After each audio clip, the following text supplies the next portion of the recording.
Sir, do you really think we'll make it?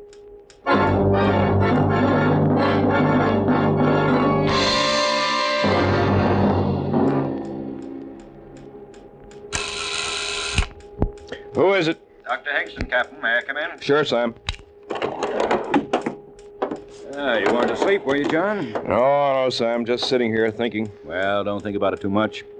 Sleep instead. You need all the sleep you can get. Who sleeps? Who sleeps and has no way of knowing what's waiting for him? Look at it through the porthole, Sam. Mars. How would you describe it, that glittering blob of red? That's good enough. Will it consume us? Spew out dust out into space? Maybe it's the Elysian fields, all charm and sweetness and moonlight shining on the restless dead. Which will it be, Sam? I don't know.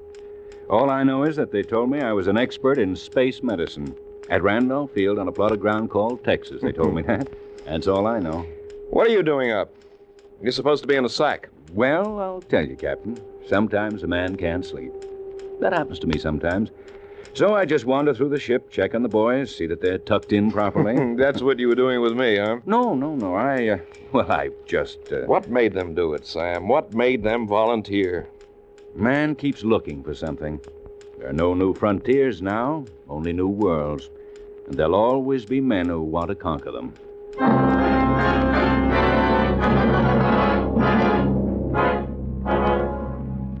Log entry, U.S. rocket ship Venture. 78 hours out from Earth. Approaching gravitational field of Mars. Atmospheric conditions similar to Earth's.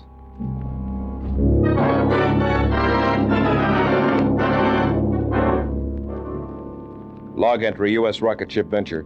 79 hours out from Earth. Have this moment landed on Mars at 1700 hours.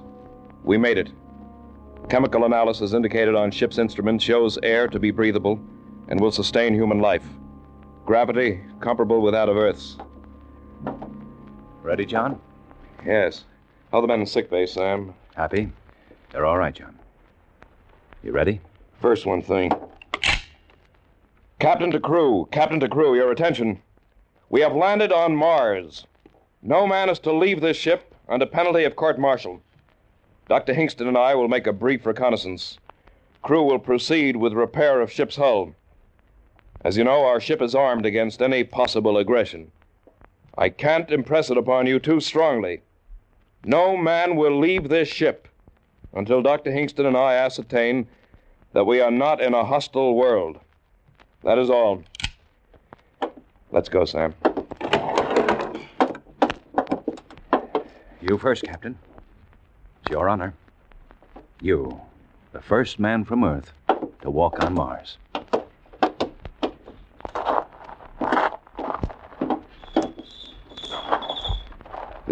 This grass, it's a well-kept lawn. John, look over there. A house. A Victorian house. Colored glass and scrolls and everything. I don't believe it. Come on. Sam, look at these. 2 iron deer on this lawn. We had a pair of these when I was a kid. Sam, did you hear that? That piano from that house. Sam, this isn't Mars. It can't be. It just can't be. It can't be, John, but it is. Welcome to Mars.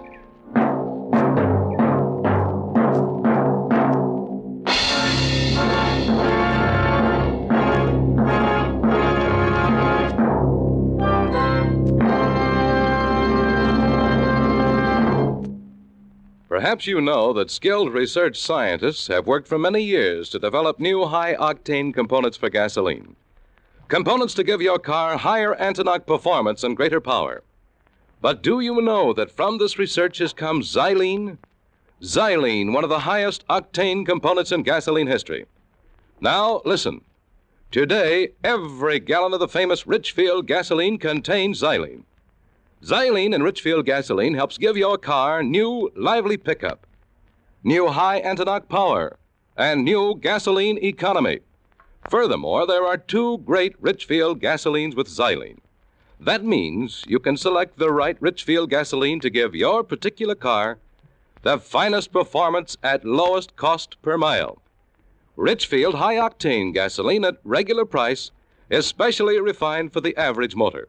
Richfield Ethyl. Ethyl at its best. Meets the requirements of the newest motors of the highest compression. And remember, both Richfield gasolines contain xylene. Stop where you see the Richfield Eagle on the cream and blue pumps. Get famous Richfield gasoline with xylene. And now we return you to Escape.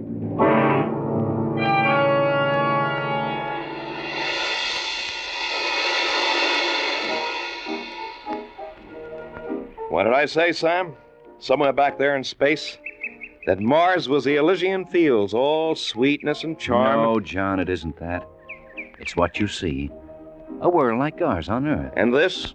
A small town with good air in it. A small town like the one I was born in. Same smell of flowers, the same sounds. You think that the civilizations of two planets can progress at the same rate, develop in the same way? I do now. Well, I don't. Oh, look at that house. A Victorian house on Mars? You expect me to believe that? A house with lace-curtained windows, with port swings, with something that sounds like a piano and probably is a piano, playing beautiful Ohio. You believe all that? I believe it. I admit it's strange, but I believe it. Strange nuts. It's impossible. We're going back to the ship. Wait, John. It could be. It could be that there are similar patterns of thought, movement, civilization on every planet in our system. Maybe we're on the threshold of the great psychological and metaphysical discovery of our time. Maybe we... Well, go on, Sam.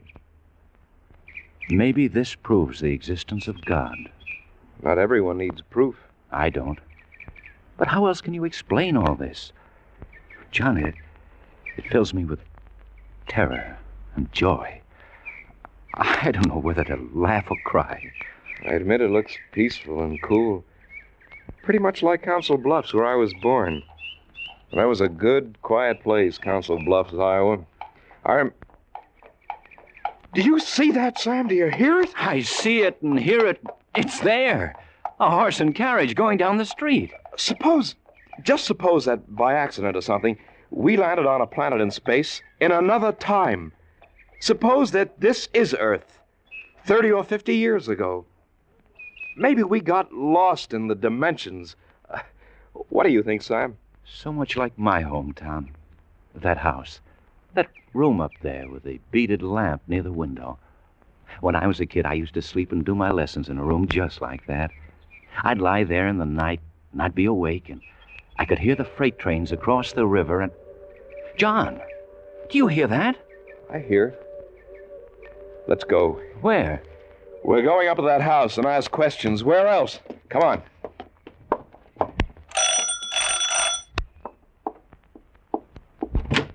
Yes, can I help you? I beg your pardon, but we want... If you're selling something, I'm much too busy and I haven't time. We're all at supper. Oh, wait, don't go.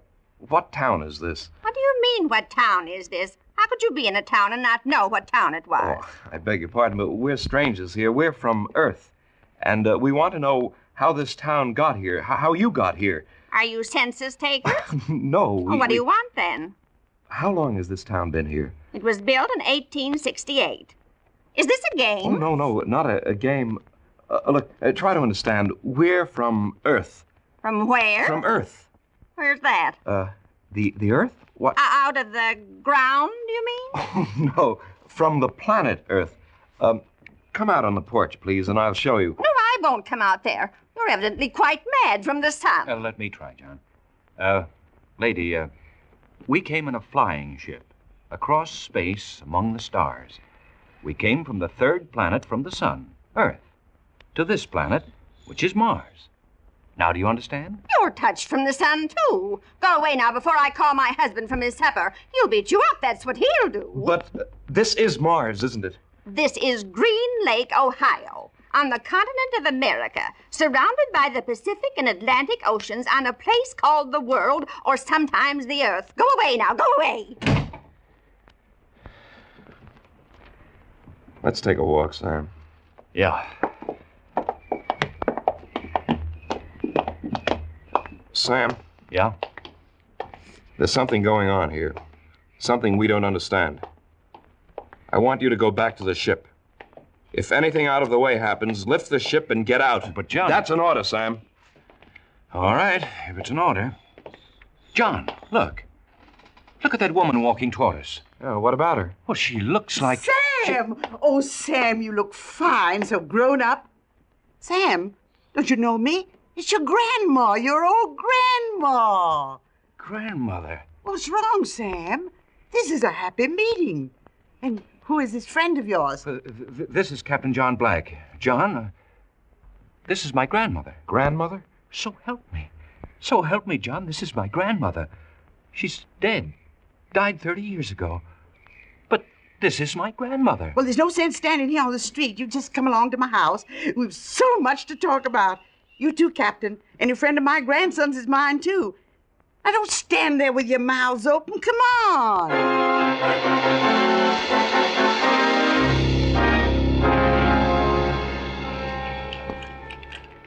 Here, Sam, have some more iced tea.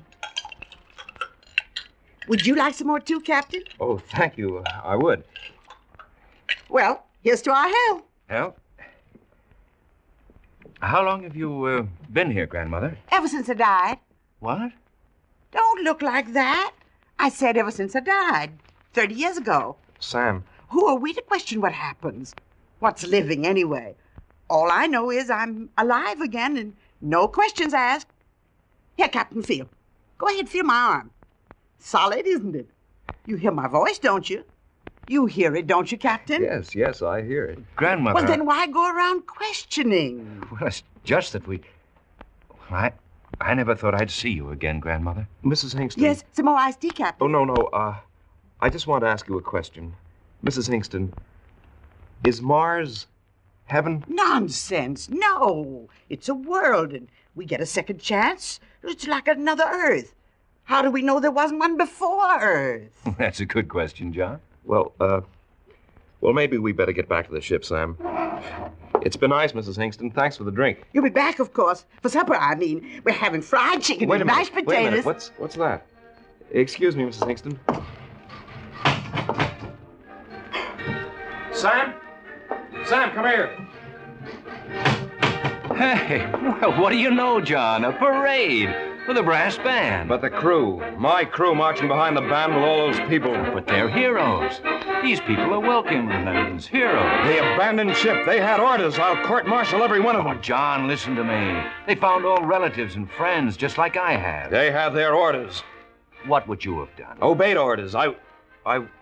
What's the matter? Sam, I don't believe it. It's impossible.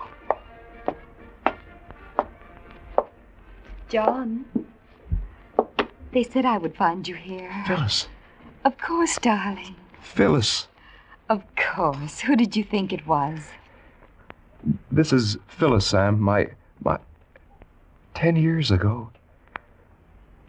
After that, I never got married. We're waiting for you. Your mother and father. They're alive? Waiting for you. At your old house on Maple Avenue. You heard that, Sam, didn't you? This is Phyllis talking. And she said Mother and Dad and the house... You understand it now. The crew. Same thing has happened to them. Yes. When I open my eyes, it'll all be gone. Phyllis will be gone. Open them, John. Phyllis. Oh, my darling. My darling.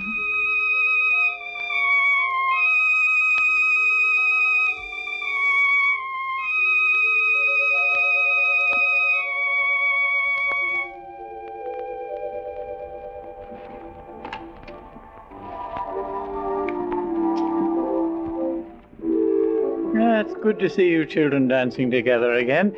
Your mother would have enjoyed it so much, John. I must have worn her out with all my questions. Don't worry about it, son. She'll get a good rest tonight. Then in the morning, the days after... We have so much time now, son. We'll all be together. You and Phyllis, your mother and I. So much time. Yes. Oh, don't go away from me, John. Hold me closer. I've dreamed so long of dancing with you. But No more questions. Just accept it. That your mother and father were once dead and are now alive. That I was killed. 10 years ago, I was killed in a horrible accident. And now I'm alive and in your arms. Oh, tight, John. Hold me tight.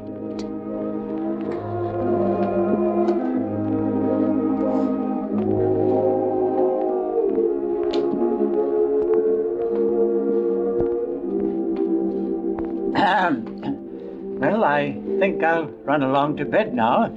You children won't forget to turn out the lights. Well, you know what to do. Good night, Phyllis.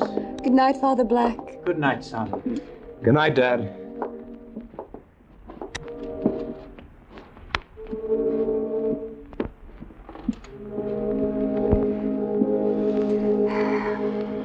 Shall we go out on the back porch, John? Like we used to long ago. Come with me, John.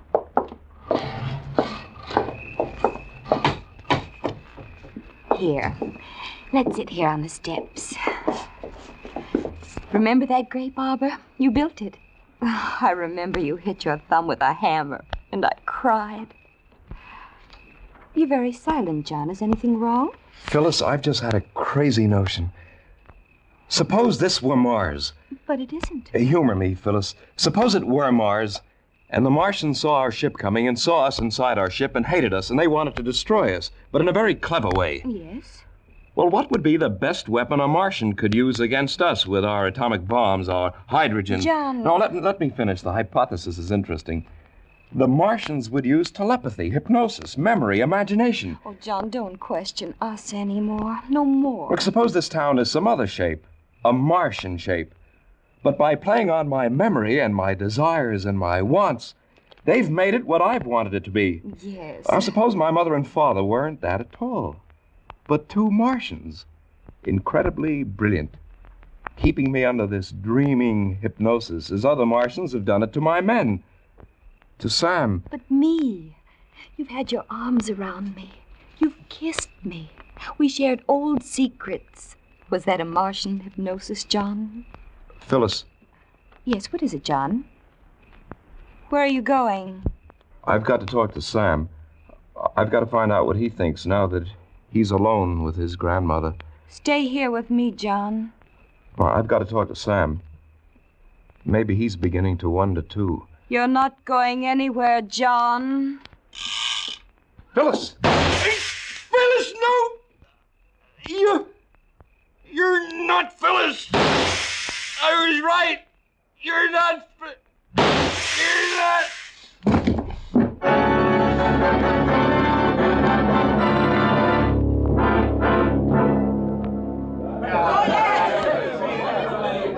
Friends, comrades, fellow Martians, this is a great day for Mars, a day of great rejoicing. As number one of Quadrant 327B of Sector Q, it is my proud privilege to read to you this message from the planetary All-High. It says, congratulations on your splendid work in meeting the barbarian invaders and atomizing them.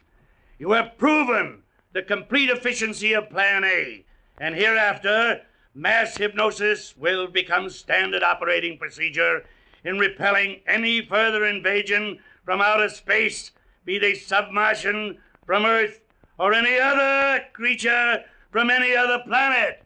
Well done. I can add little to this unstinted praise from the All-High, but I would like to point out to you that what you have accomplished could not have been done had it not been for our space heroes who have risked so much and often given all in recent years to keep the planet Earth under close surveillance. This surveillance, as you know, has been accomplished by our space patrols, known to Earthmen as flying saucers. They were courageous, these Earth creatures, to brave space in that crude ship, but they were inferior beings and therefore they had to be atomized. Their extinction was necessary to ensure our way of life. Yet perhaps, since this has been your first encounter with creatures from outer space, you whose glorious victory this has been, may want to say something. Is there anyone who wants to say something? You? Yes. It was a very interesting experience. He said his name was John Black. He was a nice young being. Nice. he thought I was his father, whatever that is. I guess that's all I want to say. And you? No, I don't think so. Well, I thought of something, but I forgot. I see. And you? One of them asked me if Mars was heaven. What's heaven? I don't know. Now for the business at hand. The ship they came in. The destruction of it. Disintegrator squad. Ready. Proceed. Compress charge. 16 atmospheres. Charges compress. Low velocity. Trajectory 2. Low velocity. Trajectory 2. Release. Charge!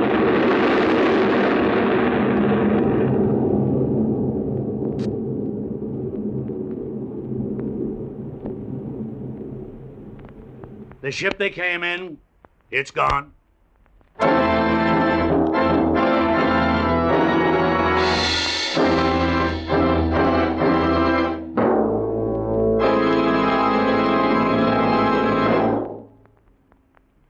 Motorists, did you ever consider that taking care of a car is something like caring for a baby?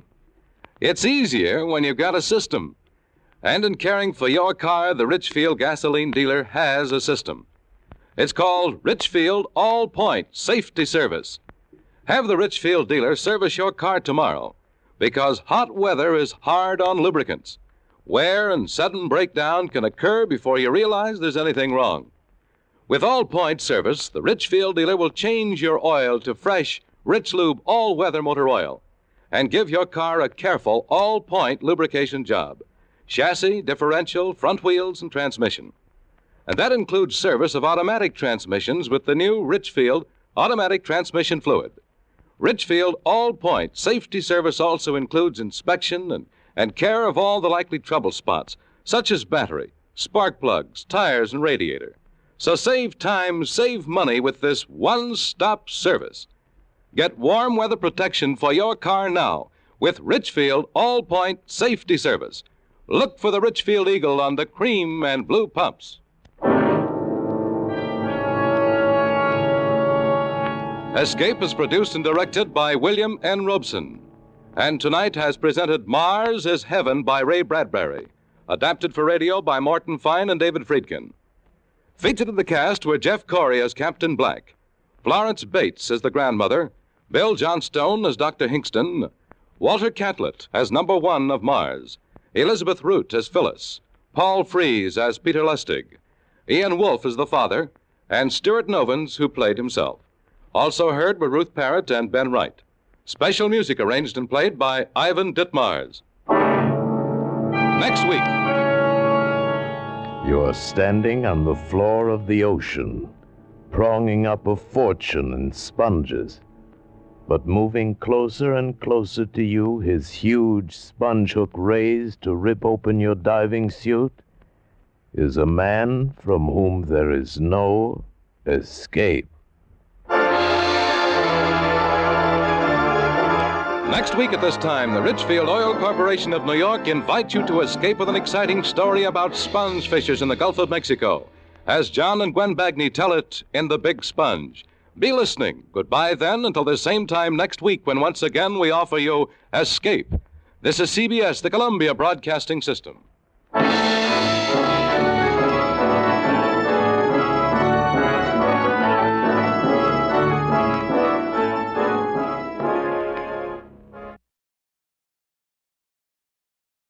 Ironized Yeast presents Lights Out.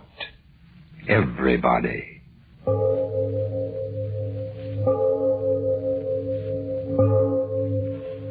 It is later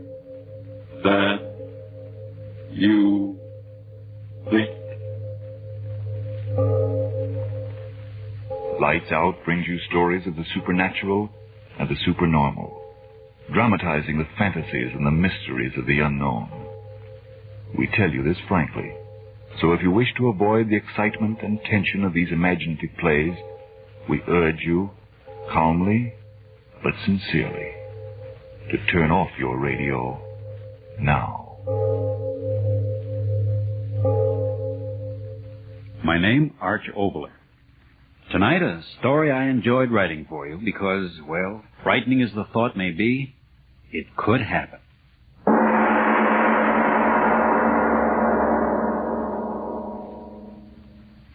And furthermore, I might speak frankly, my dear Diane, the basic thing wrong with woman is her nose. Let's cut it off. Russell Adams. Then there's the matter of her ears. Look at them.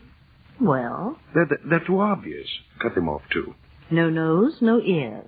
Oh, a fine art critic you turned out to be. Oh, is this thing odd? Russ Adams, I hate you. I think it's the best piece of sculpture I've ever done. Egomaniac. Oh, will you go away? Not until I tell my wife how much I adore her. How about stopping the artistic endeavors for the night and romancing with the old man? Any night. Come on. Out on the veranda. There's a moon. Spoken as Professor Russell J. Adams, instructor of astronomy at our beloved university. I don't know a single scientific fact about this moon. It's a special satellite, built entirely for romance. Then it's a date. After you, fair Diane? Why do you laugh? Just thinking it's a good thing we haven't any neighbors, or they'd think we were honeymooning. 10 years and 2 more weeks. Sweet. Why? For remembering. Well, a sign. Oh, it's such a lovely night. Yes. You're very lovely with the moonlight in your hair. Darling.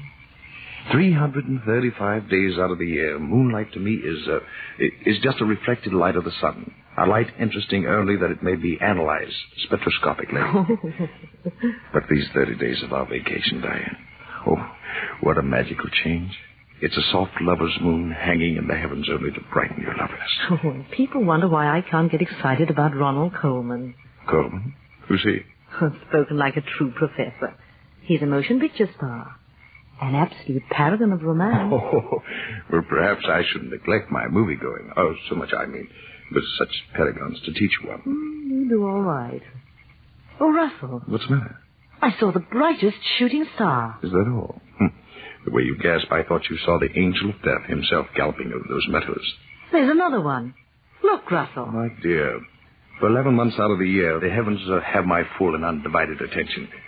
Oh, but during this blessed month, let the heavens fall. I can't be bothered. I never saw such bright shooting stars. Yes, and another thing, my dear. As the wife of an accredited professor of astronomy, I think it no more than fitting that you give the phenomena that you observed its proper name, namely the fall of a meteor. There's another one. And another. Oh, Russ, how bright and beautiful. They travel at such a tremendous rate, the friction of our atmosphere burns them into a fiery vapor. There's more of them. Look, one after the other. I've never seen so many shooting stars. Uh-huh. I mean so many meteors in all my life. Oh, so that's why you wanted me out here. You knew about this meteor shower, didn't you? It's one of heaven's free spectacles in this constellation. Every 3 years, and this happens to be the 3rd year. How frightening. Quite frightening. Those great masses of stone and iron coming from who knows where in interstellar space, traveling millions and millions of miles and then going up in such glorious flame just as they reach the end of their journey. Not all goes to flame. Hundreds of them strike the earth each year. Oh, Russell, there's no danger. Oh, no. The probabilities of being struck on the head by that cosmic rubbish is about 1,000 times more remote than winning a sweepstake without buying a ticket. Oh, look. That one. The brightest of all. Wait, Diane. What's that? I don't know. Something from the sky. It's shooting star. Look out, Diane!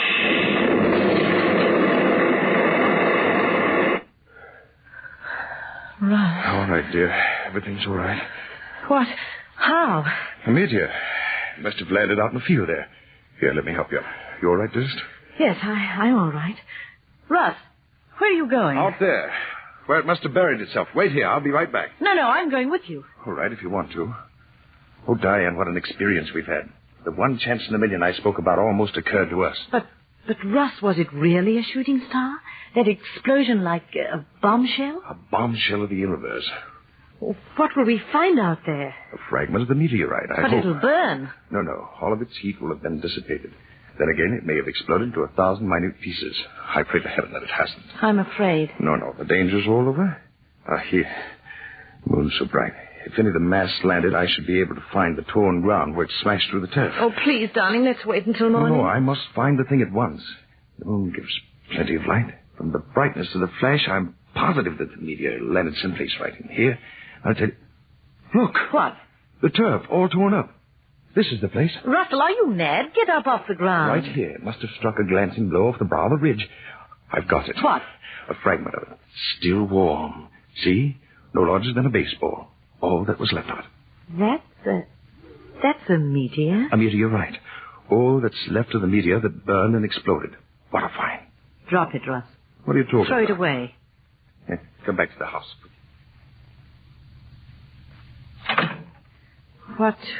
What are you going to do with it? Diane, what's the matter with you? Your face. I don't know. Somehow I'm afraid for all of us. Afraid? Good heavens, my dear. There's nothing dangerous about this. A mass metal that's 90% iron. Why, it's as harmless as any inert piece of metal. Come to the study. I'll show you where the rush of air against the incandescent... Russ, wait.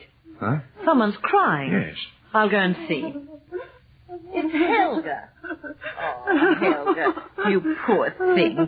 We forgot all about you. Oh, Mrs. Adams, it was exploding. Now. Everything's all right, Helga. What's going on, Diane? Oh, poor Helga. The explosion frightened her out of her wit. Oh, Mr. Professor Adams, we die. We all die. Don't be a the fool. fire, it come from the sky. It kill us. It kill you and me and everybody. We die. Everybody Stop die. it. For heaven's sake, stop that. Take care of it, Diane. Give her sedative or something. All right, Russell. All right now, Helga. Everything's all right. I'm going to get at this meteorite, so please quiet the dumb fool down as quickly as you can. Superstitious idiot. Simple phenomena, and she thinks the world's ending. Simple little meteorite. Iron, a bit of nickel content. Nothing particularly unusual. Oh, Diane, quiet her down, will you? Yes. She'll be all right. You look a little rocky yourself. Here, sit here. She's very frightened. Yeah, and even you, Diane. Well? You've acted so strangely, as if this inert piece of cosmic metal could cause some supernatural ability. What are you going to do with it? Nothing. Examine it. Here, I'll take some of this nitric acid. Where's that bottle? Yeah. Now watch closely, and I'll show you that the stone consists of ordinary elements. Iron. Russell. What? This mark on it. How strange. Funny I hadn't noticed it before. Circles the entire stone. I wouldn't be a bit surprised that a blow right here would break it in half. Yes, I think I'll try to do that. No, Russ. Leave it alone. Good heavens, Diane. Nothing but a stone. All I'm going to do is try and break it along this fissure. See, I had a hammer and a stone. Here. What if the stone break? Almost solid metal. I'll try. By George, it did. Clean in half. What? Look. What's inside? Flesh. Oh, Russell. Negative gray protoplasmic. No, it can't be. It can't. This is a meteor. It came from out there. There is no flesh. Nothing could live. Russ, look. Huh? It's growing. Growing?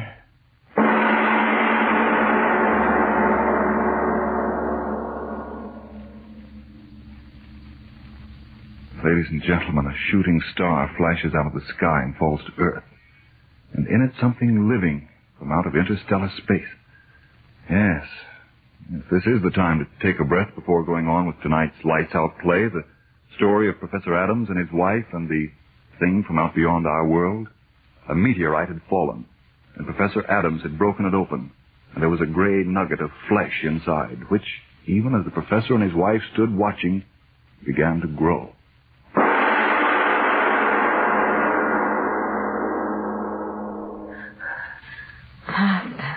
and faster. Gray flesh. Growing.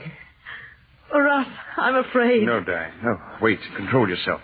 This is something we've got to see, both of us, calmly, so we can tell others clearly what we saw.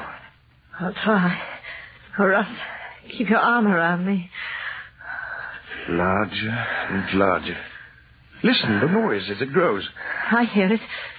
When will it stop? When? Look. I can't. That horrible gray flesh. But you must see it. Look. It's forming into something. What? A head. It's forming into a head. Oh! How can it be, Diane? Flesh in a meteor growing into a head. I see it. A head. Horrible head. Diane, you heard. Yes. A head without body speaking. Yes, speaking. Russell. You hear and understand me? It's laughing. I laugh at the fear and wonder in your simple little faces. Who are you? What are you? If I told you, would your little earth minds understand? Tell us, whatever you are. Tell us what you are. What you on earth will soon have for masters. No, wait, Diane. I must know. You thing... what can I call you? Tell me what you mean, you... masters. Surely you simple little men do not think that in you creation has reached the ultimate. Oh. Gray flesh talking. I'm getting out. You will stay. Russ, I can't move. Nor I. You cannot move. Who are you? Tell us, who are you? You saw how I came. A tiny bit of protoplasm in that meteorite? So I willed myself to be, to reach your earth. You came here in that? Through space? Through space beyond your furthest conception. Earth thing. Many of my people have tried. I am the first to succeed. Then meteors are the means we have used to try and reach this haven of plenty. I am the first. Now there will be others.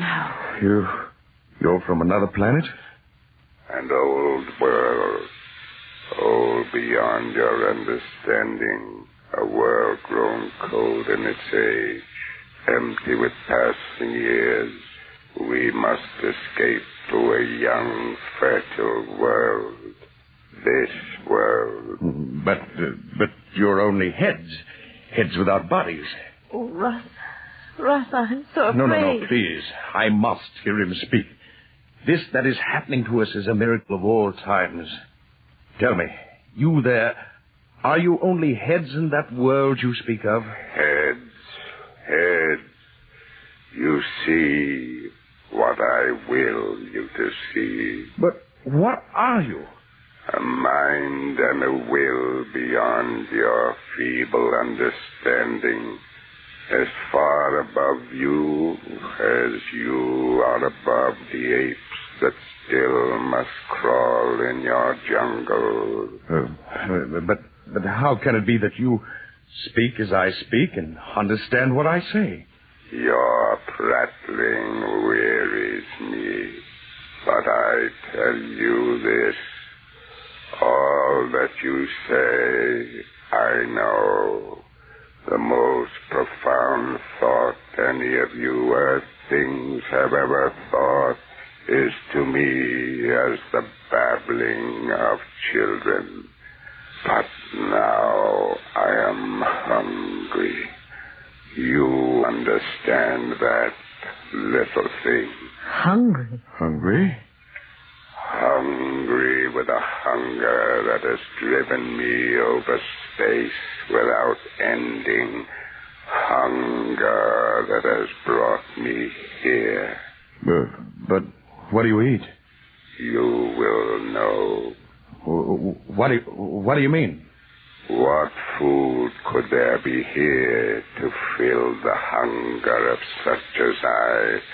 Hunger that would make me entomb myself in metal, flung into space in a hope that chance would bring me through the fire of that air of yours. What food? A thing. I don't know. Tell me. Come closer. A thing. Oh, no. And why, oh no, a thing. You're human? Human. You think you crawling worms are human to us. But if you're man... But we are not men. You are the cattle, and we are the keepers. Oh. You raise the cattle for life, and we for centuries have raised such as you on our world for life. But now, as I told you, our world has grown too old and too cold. The herds of you die, and we grow hungry. That is why I am here. We need new cattle. Here there are so many of you. Earth woman. Russell, it spoke to me. We've got to get out of here. Earth woman. No. Stop it. Don't look at me. Stop it. Come closer. Don't listen to him, Diane. Closer. No. Don't move, Diane. Stay where you are. Stay right there. You hear only me, Earth woman. Only you. No, Diane. No. Don't say that. Don't look at that monster, Diane. Closer, Diane. Yes. No. Closer. No, Diane. Stand still. Don't move toward it. Don't. Closer, No. Diane. Closer. Monster. Not Diane. Diane, I beg of you. Don't go closer to it. Closer. No. Closer. I'll kill you. If I could only get to you. Soon you will move to me as she is. Closer. Diane. If I could move. Closer. Diane. I've got to find the way. The strength to stop him. Diane, you're almost... I've got to. That bottle. Nitric acid. The bottle.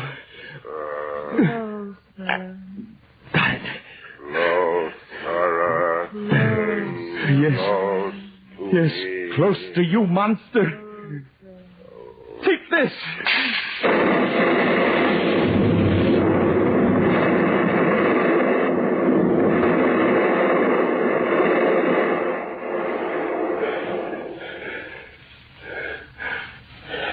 Pool of flesh. That's all. Diane, wake up. Open your eyes. I've killed the thing. I killed it. Diane, it's all right.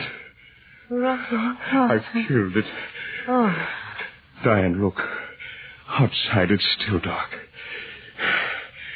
Yes, the sky's still streaked with the Russian meteorites. And that thing said more of the monsters of his breed are trying to reach this earth. To feel that devil's hunger in them. Another meteorite is just there. And in it, Perhaps. Oh, Diane. Diane. Is that truly to be end for mankind?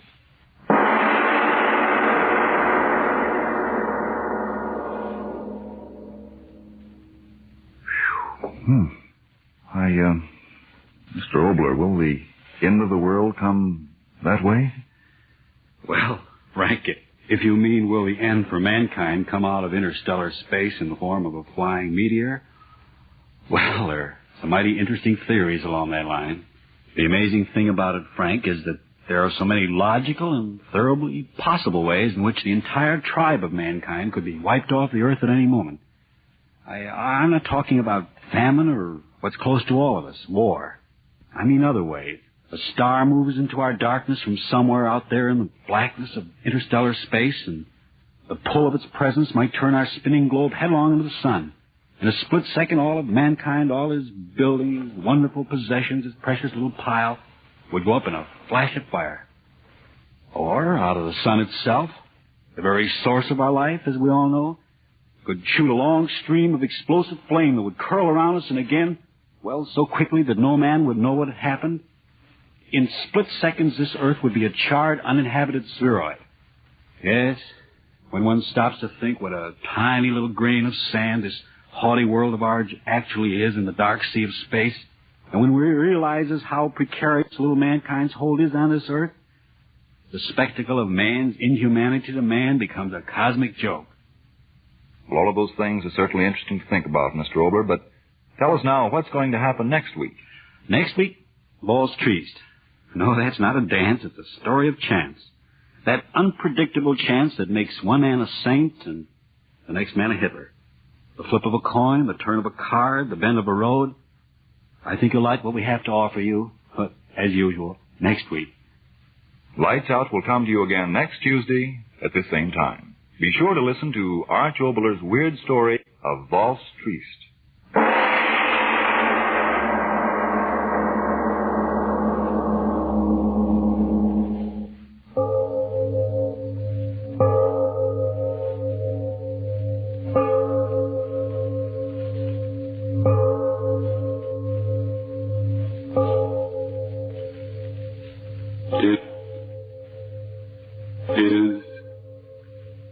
Later than you think.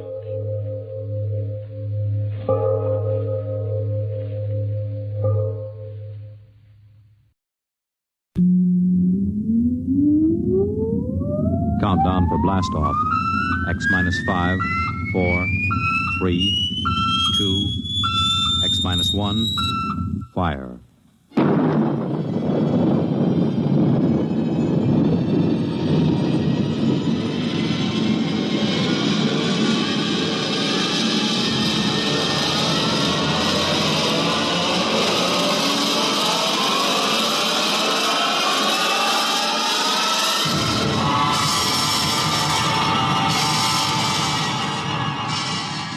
From the far horizons of the unknown come transcribed tales of new dimensions in time and space.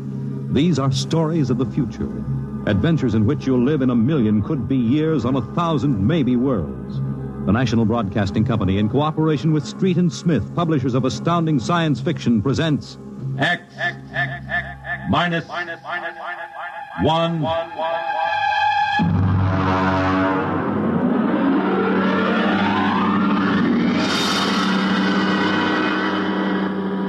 Tonight's story, Courtesy.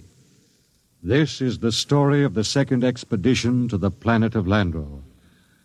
I'm recording it for any future expeditions which might land on this God-forsaken sphere, in the hope that they may learn from our tragic example. As I write, there are 2 of us left. 2 out of an original complement of 180 men.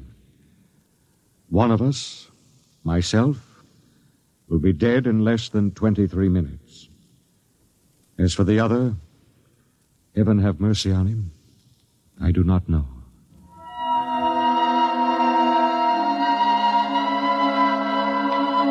On June 3rd, 1997, less than 2 months ago, the last of our supply ships blasted off from Lando for their return to Earth. After it had gone, I remember looking out across the plain at the dead city, one of thousands that dotted this planet. It had tall, graceful buildings, atomic power systems, vacuum conveyors, all perfect, all deserted, all ominous. How had it happened?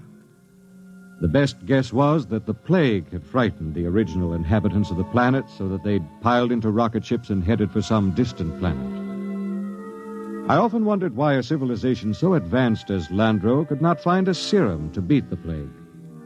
It had taken our Earth doctors less than 6 months to develop an immunization method.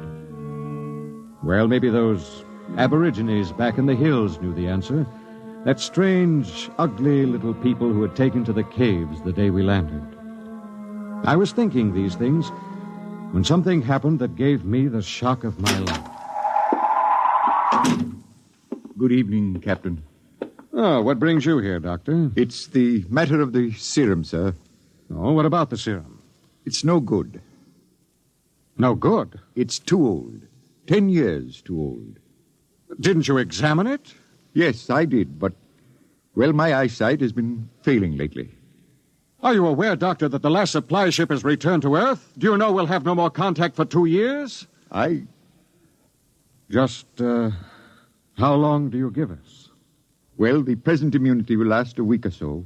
Then, without booster shots, it's just a question of time until someone picks up the plague. After that... What about the natives? They don't die from the plague? The accepted theory is that they have developed an immunity. Well, suppose they haven't developed an immunity, Doctor. Suppose they get the disease. Then they must have a treatment for it. If they don't, there would be no natives. Would you be willing to go on an expedition to the hills to find out? At this point, Captain, I'd be willing to do anything. Absolutely anything. I am truly sorry. You're sorry? Dr. Morgan, sometime when you aren't too busy, when you have a moment, I'd hate to inconvenience you. Would you mind telling me how it feels to murder 180 men? 181, including yourself.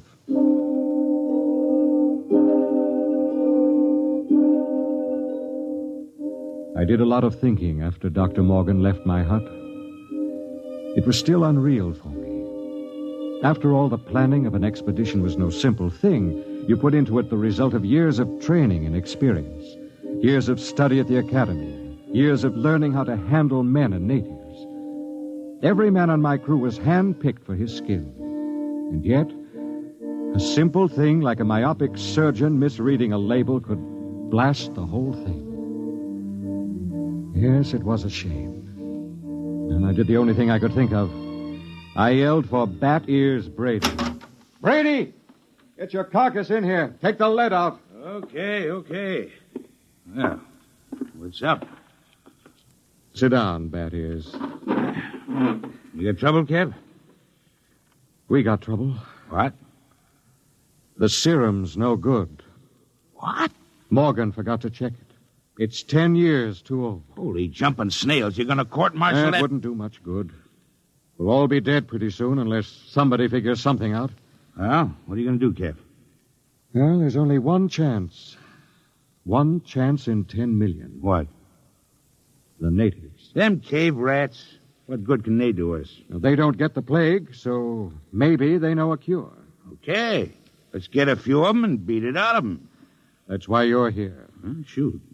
How'd you like to come along on a little expedition up to the cave country? You, me, the doctor, and Faulkner. Faulkner? Now, listen, Cap, he's worse than the doctor. Yes, but he knows more about the native culture than anybody here. He's the only one who's completely familiar with the records of the first expedition. Okay, so it's me, you, the doc, and Faulkner. When do we start? Tonight, in half an hour. We should reach the cave country by tomorrow. With luck, we'll be able to find natives before night.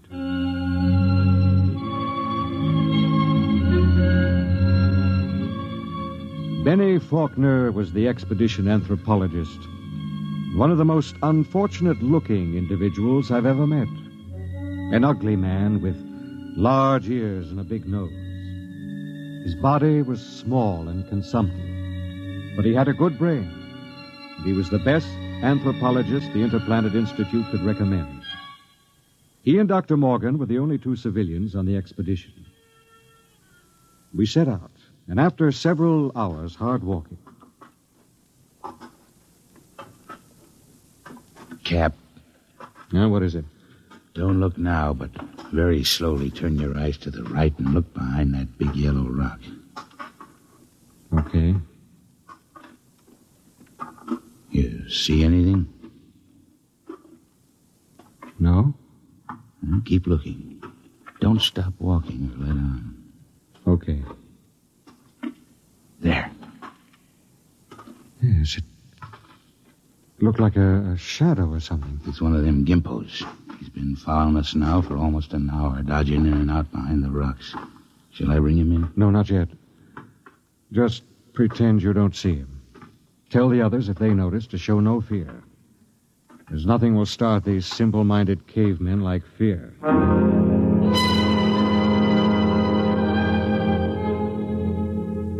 The manual said, "Under no circumstances shall a member of the patrol display fear before a native. The dignity of the Earthman must be preserved at all costs." Just before dawn, we reached the cave country. We were tired and hungry, and we stopped to cook some food and rest. Everything was quiet. There was no sign of the gimpo which had been trailing us until... Okay, get in there, you sneaking little monkey man. Come on, before I break this shovel on your stern. Yeah, what's the trouble? Cap, I caught me one of these gimpos sneaking around outside the tent. Bring him in the light of the fire. We can get a look at him. Faulkner? Yes, sir? Keep an eye on him. Try to establish some communication. All right, get in there. Look out. No need to knock him down, Bat is. Oh, that's the only language they understand. See if you can reach him, Faulkner. Okay, Captain. I'll need a drum of some sort. A what? Well, they have no language as we know it, and they have a very rudimentary sense of hearing. I find they communicate with one another through a very primitive kind of vibration of the tongue. The closest I can come is a series of drum beats, a sort of Morse code. The psychologist on the first expedition had it worked out before he was killed by the plague. I've studied his notes, and I think it'll work. You mean these little critters can talk to one another? I believe they can. At any rate, we'll have a chance to find out. Do we have something I can use for a drum? Here. Take my water bottle. Thank you, Doctor. Now, I'll tap it 3 times. That's a greeting of some sort. Just a moment. Yes, sir? I don't want you treating this fellow like an equal. Don't give him the idea that we're desperate. Once they sense that, you're lost. I have to communicate with him, sir. Well, just bear in mind what I said. Dignity. Yes, sir. I'll do my best, sir. It was a strange sight. On one side of the water bottle crouched little Benny Faulkner, looking for all the world like a human spider. Across from him crouched the Landrian, a humpbacked, gray little creature with an enormous head and those huge, soft lavender eyes. Every few moments, one would stop the strange tattoo of communication, and the other would take it up. I'm setting forth in this narrative the most vital part of their conversation, as Benny Faulkner later transcribed it from the best of his memory. Benny asked, "Why were your cities abandoned? Was it the plague?" The native said yes. Benny said, "Do you still fear the plague?" The native answered yes. "Do any of your people become afflicted?" The answer was some. "How do you treat them?" Silence. "How can we find a cure for the plague?" More silence. And then the native said, "Go among my people." Benny asked, "Will we find the answer among your people?" And the native replied, "My people have the answer." Benny said, "Will you tell me the answer?" The native repeated, "Go among my people." As far as the Landrian was concerned, the conversation was ended. He rose to go, and Faulkner stepped from his path, but Brady was there to ensure the bet. Hold on there, bucko. You ain't going no place. Don't maltreat him, Brady. What did he say, Benny? He says his people have the answer. What do you think? Well, there may be some truth in it. He says some of his people still get the plague. That must mean it isn't a question of immunity. They must have a cure. Well, he wasn't clear on that. Then they must have a vaccine to keep it from spreading. Does he know? Well, His answer is for us to go among his people. Well, that leaves it up to us. The first level of caves is on top of that cliff about a mile ahead. It's a trap. I'll bet my last dollar on it. Well, maybe not. And we'll have to risk it. Wait. Well? Let me go. I got you all into this. But how will you talk? Benny here can give me enough of the code so I can ask the big question. You understand that they might just decide to cut your throat? I'm fully aware of the risk. All right, Doctor. You go ahead. We'll wait at the foot of the cliff. If you aren't back down in 3 hours, we'll come up after you. What about the Gimpo here? We'll hold him as a hostage to ensure the doctor's safety. If the doc comes back, all right, we'll let him go. If not, well, that's your job, Brady. A pleasure.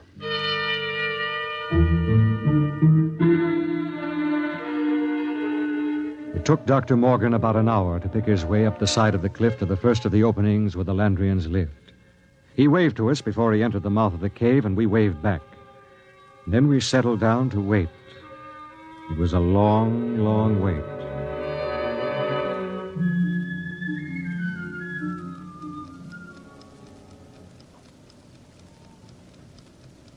Eight o'clock. He's been up there more than 3 hours, Cap. We'll give him a little more time.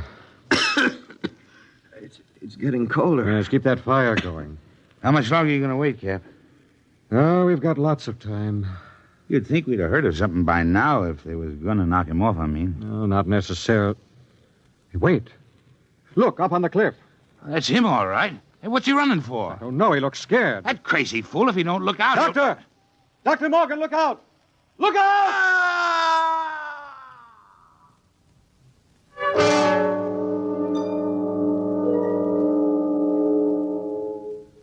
We found the doctor at the foot of the cliff, crumpled and broken. There were no marks on his body, nothing except a twisted, mocking grin on his face. Oh, yes, and one other thing. Scrawled across the pad he had taken with him on which to make notes concerning the answer was a single word. The word was courtesy. We threw the paper away. The expedition was a failure, though Bat Ears claimed he'd get it out of the Gimpo if I'd let him. I nodded in agreement. Bat Ears took the little native off behind an outcropping of rock. He was back in 15 minutes, dripping with sweat. Well? Let's go, Cap. Nothing, huh? But nothing. Is he, They ain't made very good, these little gray people. They come apart too easy, so... Let's go, huh, Cap? All right. Benny... Benny, what is it? I feel kind of sick all of a sudden. In the back of my head, a dull kind of pain. Let me see your tongue. Come on, give him a hand, Bat Ears. We've got to get him back to camp. What is it? I'm not sure, but that blackness on the tongue and the headache, it could be the plague.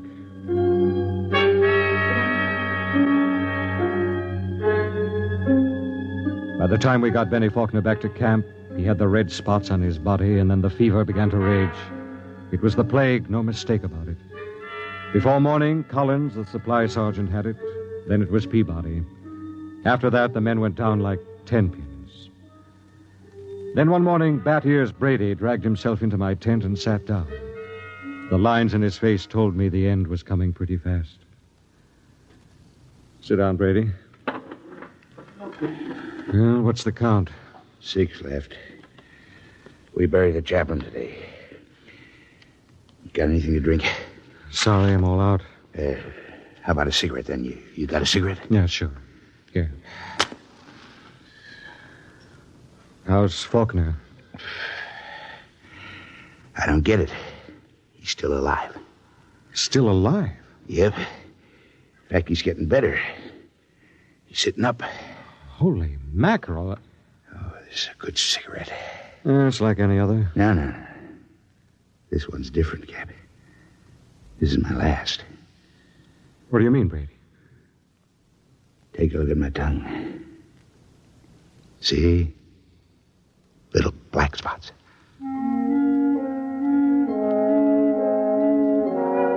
Somehow I managed to get him into bed.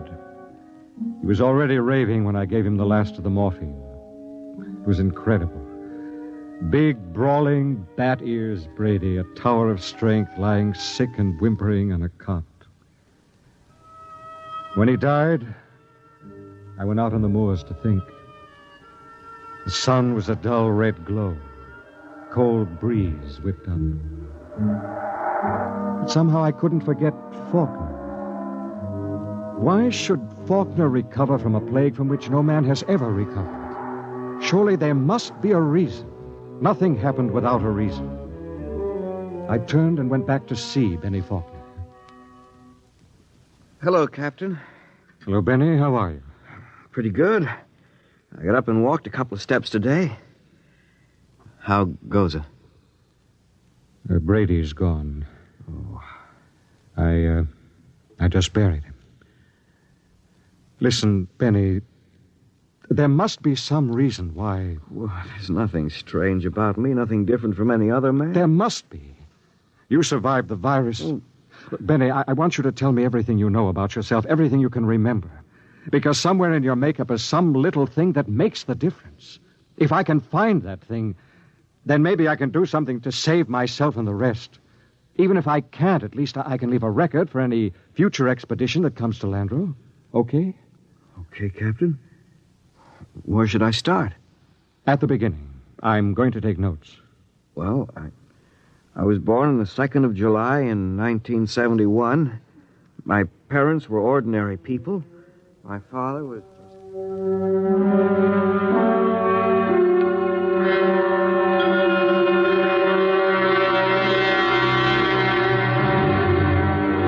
Look, Captain, I've told you everything I can remember.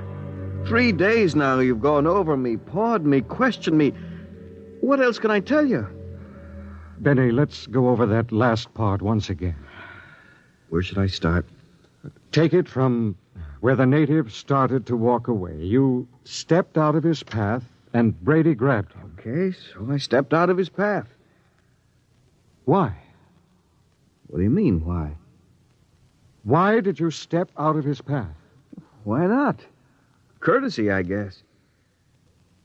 What's the matter? Courtesy. That's the word that Dr. Morgan had scrawled in his notebook. Well, I don't see that...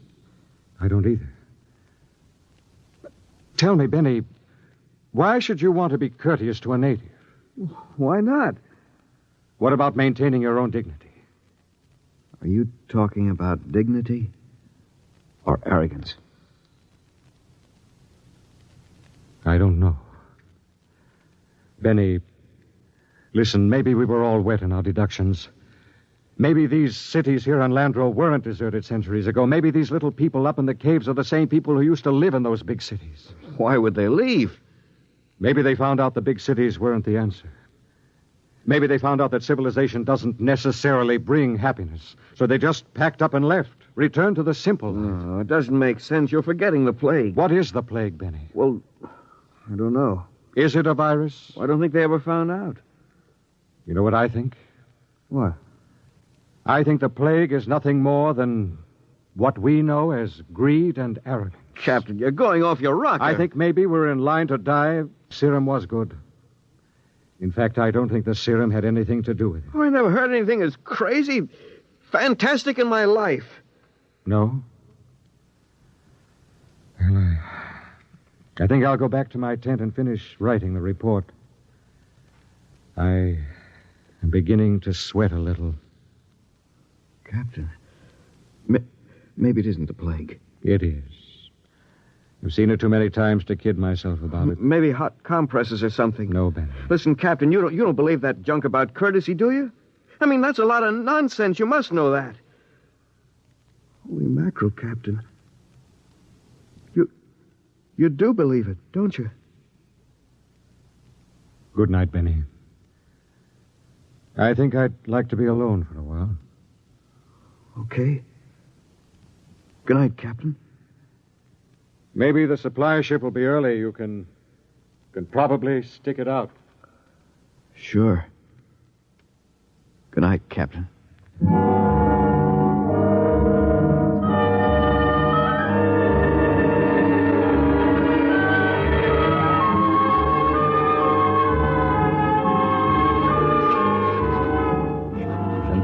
concludes my report.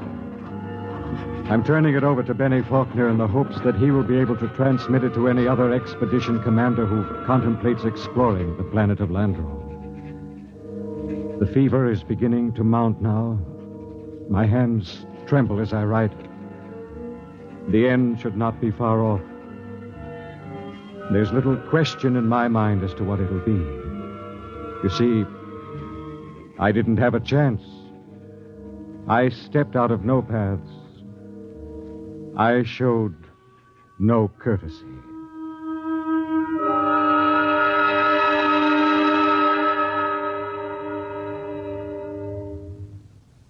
You have just heard X-1, presented by the National Broadcasting Company in cooperation with Street and Smith, publishers of astounding science fiction.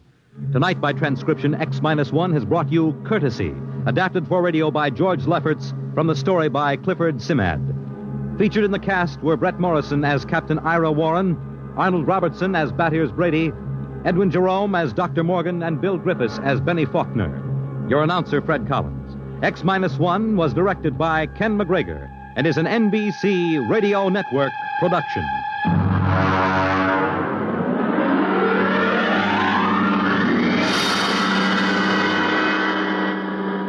And now, next week, the frontier is a strange place, and a frontier is not always easy to recognize. It may lie on the other side of a simple door marked No Admittance, but it is always deadly dangerous. What happens when an innocent girl ignores a single regulation? You will find out next week at X-1.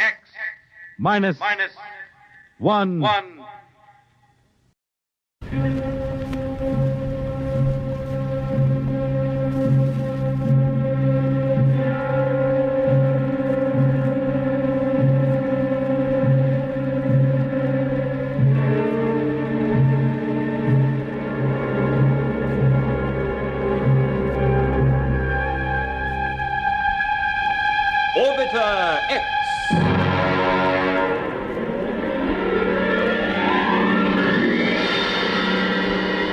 Episode 9, Operation Salvage.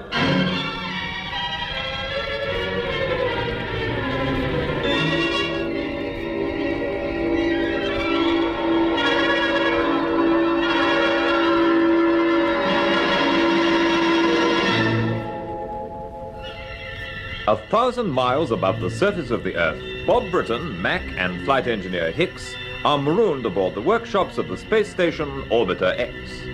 They plan to get away on a small transporter known as a space chariot.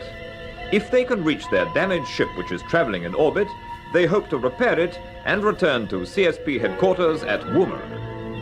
Meanwhile, the Unitists have indoctrinated Captain Bradley, who now agrees to serve as their agent in Woomera. To get him there, they put him aboard his ship Orbiter 1 and instruct him to send radio signals to CSP. The plan works, and Colonel Kent and his pilot, Captain Chris Knight, fly out to pick him up, while Unity leader Kramer follows their flight on his ground monitors. They choose a course which will take them close to Bob and the space station. So to prevent their meeting, Kramer decides that if they approach closer than 300 miles, he'll launch missiles against them. Unknown to Kent and his pilot, therefore, it's upon their line of flight that their destiny depends. What's our altitude, Chris? Just coming up to 700 miles, Colonel Kent. Good. How are you feeling, sir? Oh, not so hot. Takeoff rather knocked me to 6. I suppose I'm getting a little old for this sort of thing. Never mind that. We've got a job to do. I'll check the navigation. Yes.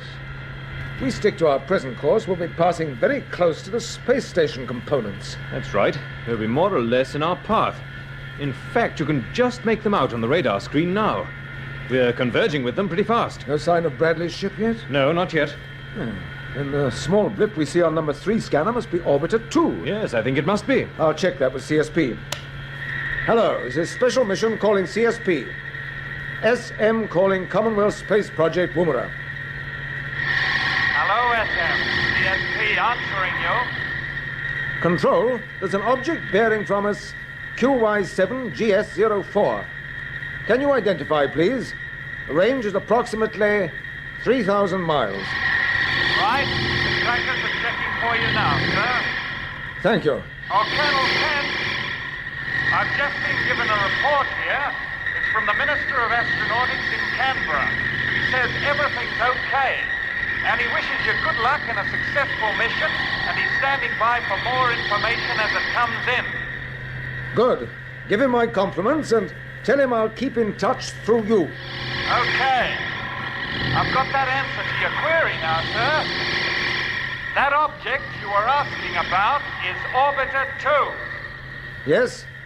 We thought it must be. I'll give you the distance check. It is 2,800 miles away from you now. Thank you, CSP. That's all. Huh. Yes, I wonder. I know what you're thinking, sir. Oh, do you? Yes.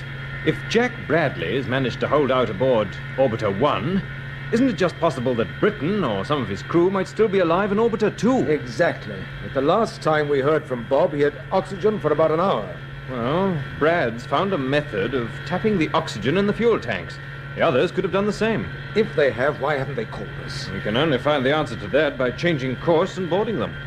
Yes. Well, that would mean opening the jets and using the compressors at top boost. Yes. Remember, Bradley warned us they might be faulty, and that's the very reason why we're holding to our present course and a steady rate of ascent. Yes, I know, but the compressors were all right on the takeoff and acceleration. We've got a perfect opportunity to go aboard Orbiter 2. And I don't think I'd ever have any peace of mind if we don't take it. Neither would I. We'll tell CSP we're going to change course. Good. Hello, SM calling CSP. Come in, please. CSP answering you, SM. We are about to change course in order to converge with Orbiter 2. We shall then rendezvous with Orbiter 1 as arranged. There'll be very little change in the time schedule. That's all. Thank you, SM. Message understood. Well, we're committed now, Chris. Start the compressors. Yes, sir. The instrument readings are all quite normal. Certainly nothing wrong there. Open the jets slowly. Better to play safe. Right. All jets firing, 7/10 maximum. Good. Open them up and we'll change course. I'm sorry we won't be getting our close-up view of the Orbiter X space station, but that can wait. Here we go!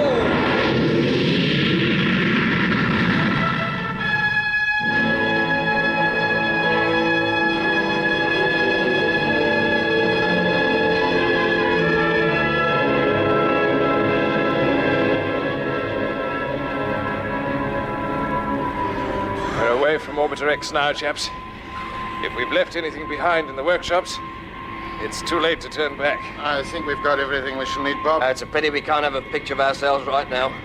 3 men in spacesuits, sitting on a sort of flying car chassis loaded with gear, and a couple of tiddly little jets stuck on the back.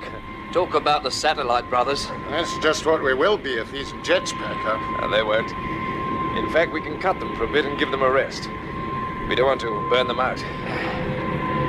How much further do you make it to Orbiter 2, Mac? I was just thinking we should be able to see her now. The trouble is this portable radar outfit isn't much use at this distance. Okay, I'll start sweeping. Concentrate on bearing 275 DL34. She's around there somewhere. Okay. According to my calculations, she must be passing over the Canadian Northwest Territories. We should intercept over Hudson Bay, which you can see already. Yes. Here, I've got her. You have? Yes. What's this? Hey, look at the screen. There's another ship alongside her. What? It can't be true.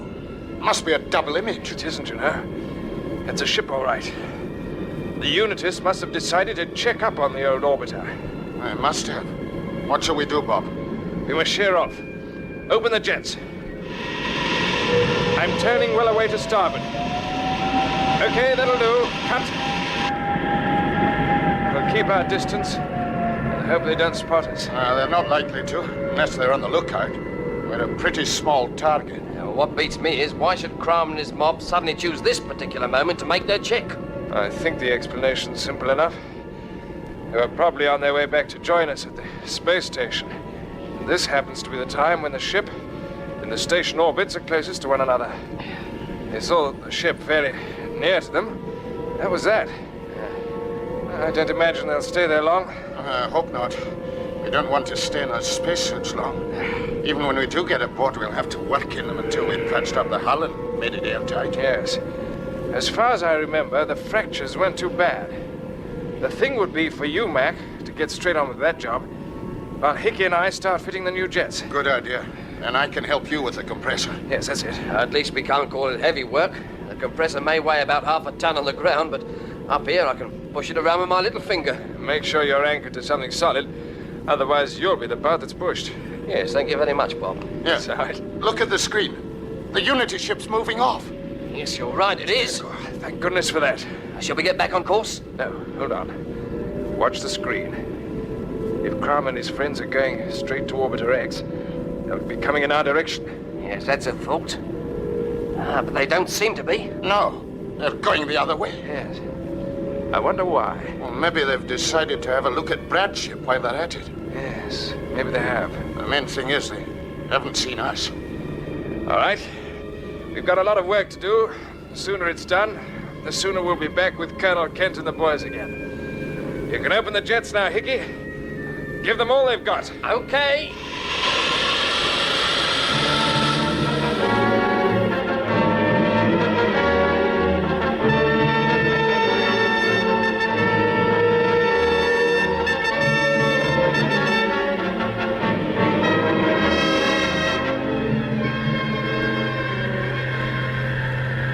I just don't understand it, sir. They weren't the sort of chaps to step out into space and give up like that. Well, Orbiter 2 was empty. We saw that for ourselves. And the airlock hatches were both wide open. That's what makes it so extraordinary. They must have known what they were doing. We'll go into it later. Just concentrate on Orbiter 1, Chris. Yes. Range closing to 150. A burst or two on the retrojets and we'll be alongside. Good. I'll give Bradley a call. Hello? This is SM calling Orbiter 1. Brad, are you listening? Orbiter 1 answering you, SM. Yes, I'm standing by. Everything all right? Yes, Brad, but I didn't keep calling you in case we ran into trouble. We're about to start the retrojets, and we'll be alongside you right away.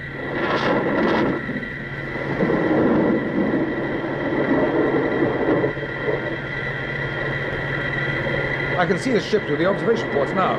We're on target, Chris. Good. Hello, SM. Colonel Kent, I'll bail out and join you as soon as you give the word. You think you can make it by yourself? I can make it. Hold on, Brad. We're trimming up.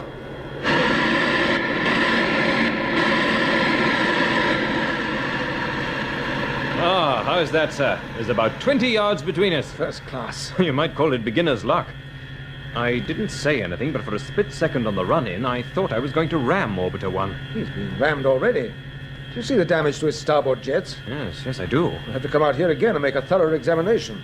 I won't keep Brad waiting around now. The most important thing is to get him back to Woomera as soon as possible. Yes, he must be in pretty poor shape. Do you think perhaps I should go over and help him across? I think you should. Check your suit. Right. I'll let him know you're coming over. Hello, Brad. We're all clear for you. Chris Knight is coming out to give you a hand. I tell you I can manage. I'm on my way. No, hold it. Hello. Hello, are you there? Ah, he's cut off. Can't say I blame him. If I'd been shut up in that thing for a few weeks, I don't think I'd wait. No, neither would I. He'll be going through his airlock now. What shall I do? Nothing. We'll just watch and see how he gets on. You can always go out to him if he's in trouble. Of course. And lo, the outer hatch of Orbiter 1 is opening. Yes. And there's Bradley. Yes. He's stepping out. He seems to be moving all right. Good. You can empty our airlock and make it ready for him. Right. Hello, SM. I'm speaking on helmet intercom. Can you hear me? Yes, Brad, we can hear you. And we can see you. You're doing fine. Yes. I'm okay. Steady with your jet pistol. You've got a slight drift to your left. That's better. Our airlock is ready for you to step into. Thanks. Almost there. Yes. I've made it. Good man. He's aboard. He's through the outer hatch. Well, that's the first part of our mission completed, Chris. Yes. Getting back to Woomera should be a piece of cake. Well, there's nothing wrong with the compressors on this ship. No, I don't think there can be. Now, we're going to meet Jack Bradley at last. Funny, you know, I feel quite shaky. It's like meeting someone who's come back from, well... I know. Open the inner hatch.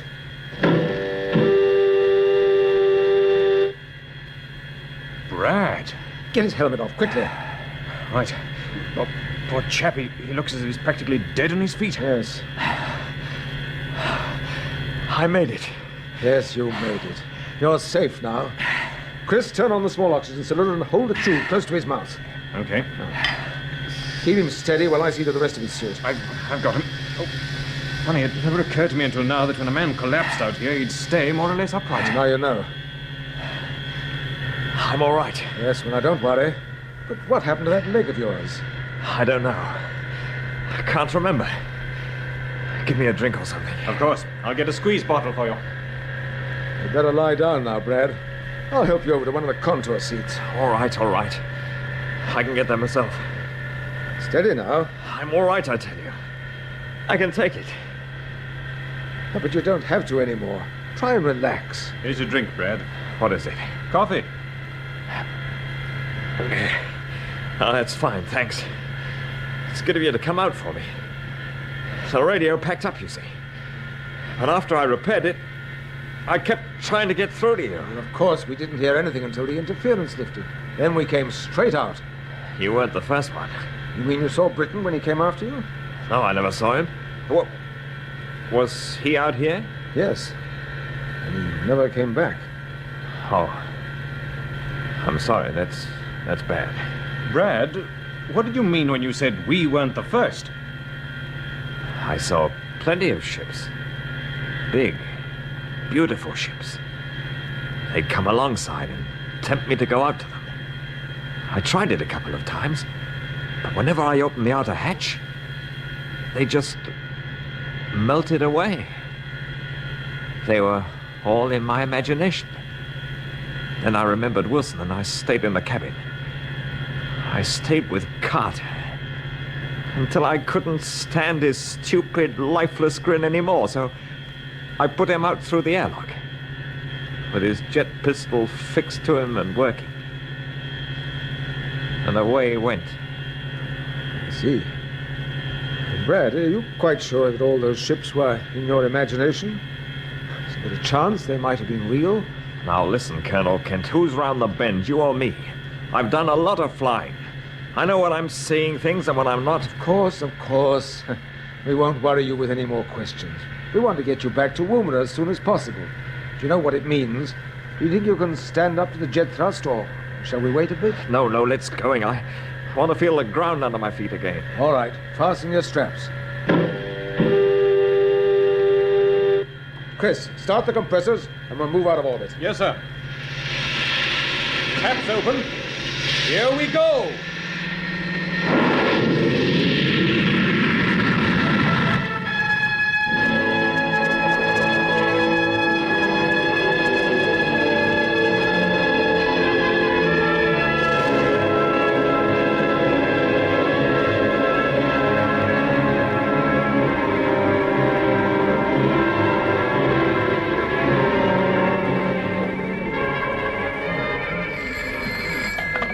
Unity Earth Control, hello? Oh, yes. We can see that on the central monitor. Keep tracking. What is it, Gelbin? Oh, that tracking officer, what's his name? Manelli, is drawing our attention to the fact that Kent's ship is now inside the atmosphere and braking smoothly. Don't discourage our friend Manelli. A little more of his efficiency, and we should not have lost the main interference transmitter. Turn up the sound monitor. Right. We should hear Woomera broadcasting the preliminary landing instructions. 281, EV 74, range 1545. There they are. Hello, SM. Repeating. You are bearing 281, EV 74, range 1545. Open your retrojets to 110 maximum. SM to CST, 1/10 it is. Thank you. Colonel Kent and his pilot don't know how lucky they are, do they, Kramer? No, they don't. They were fortunate to keep clear of Orbiter X. Their sudden change of course towards Britain's ship came just in time. I hope their apparent success doesn't go to their heads, because if it does, they may start regular flights again. If they do that, it should give Bradley an opportunity to exercise his newly found talents. He might carry out a little sabotage on our behalf. Yes, so he might. But our task now is to restore interference transmissions quickly and get to work on the assembly of Orbiter X. And while Captain Britain and his team are waiting for us, they will have ample opportunity for reflection. After a few more days in zero gravity, they should be even more willing to cooperate.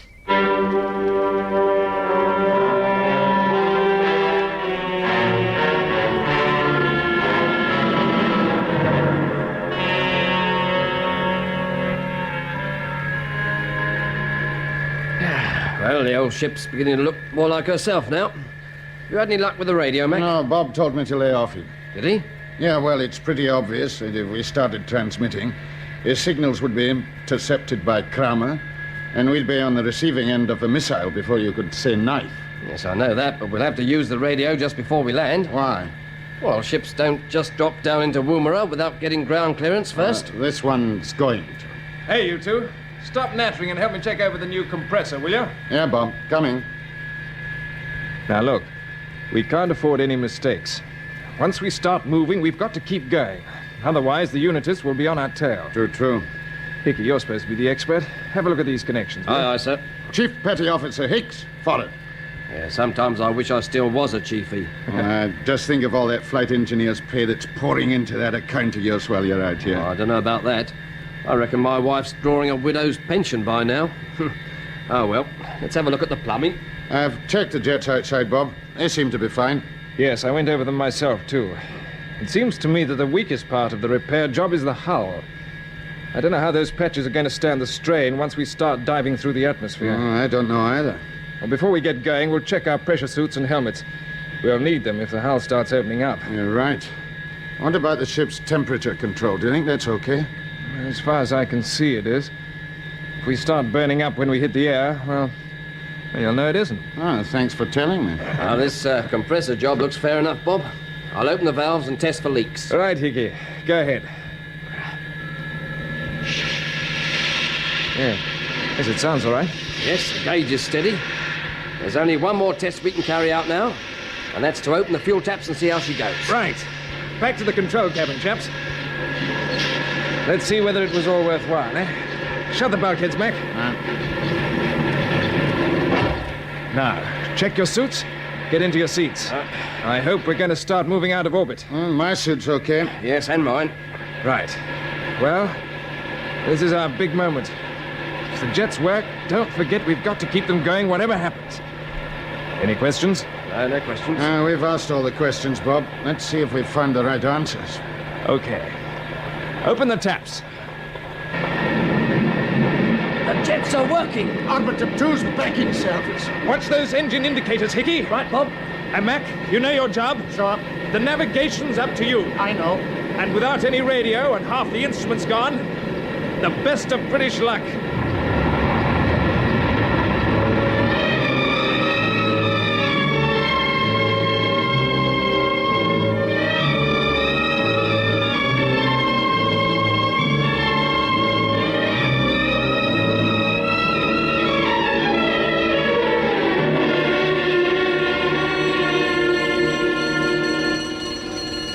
This is Unity Earth Control calling tracking stations.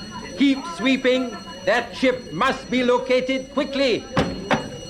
Kelvin, what has happened? Oh, Dr. Kramer, it is unbelievable, but Orbiter 2 has disappeared. What? The tracking stations are sweeping for her now. There must be some mistake. No, I am afraid not. Hello, yes? Right, put it through. The trackers have got her. The picture is coming up on number 1 monitor. Yes, there it is. Yes. That is Orbiter 2, under control with all jets working. Interesting. You take it very calmly. That ship was a derelict. Who has repaired it and who is on board? The answer is perfectly obvious. Not to me. There is no mystery. We have simply underestimated the ingenuity of our Commonwealth Space Project friends. You will remember that we saw Colonel Kent's ship stop alongside Orbiter 2. Yes. Now we know why he stopped. It was to put a repair squad on board. They would have taken all the necessary equipment with them, and this is the result. Yes, of course, you're right. Then what are your instructions? I see no reason for extreme measures. If the ship makes a safe landing, it can do no harm. But CSB will regard it as a great achievement. First, Colonel Kent arrives back safely at Woomera with Bradley. Then, if his salvage squad arrive, confidence will be restored and flying restrictions may be relaxed. You may be right there, Gilvin. Then what do you suggest? Let me see. Our main interference transmitter is out of action, but we can still transmit an emergency service for a short time. Oh, yes, it screened the return of Bradley to Orbiter 1. Exactly. We can use it again to jam the CSP tracking stations. Also, it will cut all communications between Orbiter 2 and Woomera. Of course. And without the help of electronics, the ship is hardly likely to make a successful landing. No. Even more important, perhaps, the people at Woomera will have little or no warning of its approach. They may even regard it as hostile and take the appropriate defensive action.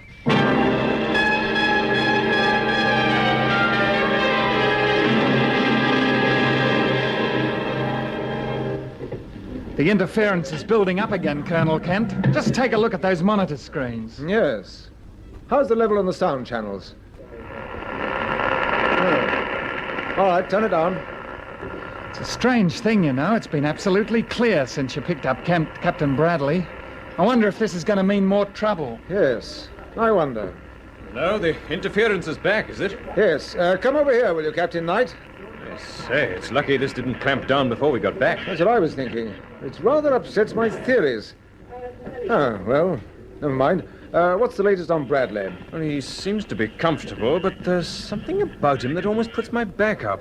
Oh, I know I shouldn't say that after all he's been through, but I never expected him to be, well, like he is. I used to get on very well with him, but now he's talking down to me. I know what you mean, but we must make allowances. Yes, the doctors say he stood up to his ordeal very well, and they're very pleased with him. You know his wife's flying out from England? Yes. She'll probably do more good than all the rest of us put together. Well, I hope she will. Has he been able to tell you exactly what happened to him out there, sir? Well, we're getting the story in bits and pieces, but so far it doesn't help us very much. You know, I'm still convinced that our efforts are being sabotaged. But we'll see whether or not I'm right when we master the interference trouble. Sir, there's an image coming up in number 1 monitor. What's this? Oh, it's probably part of the interference pattern. Check with the tracking stations, Brown. All right. Look at the picture now, sir. It's almost like a projectile. Or a ship.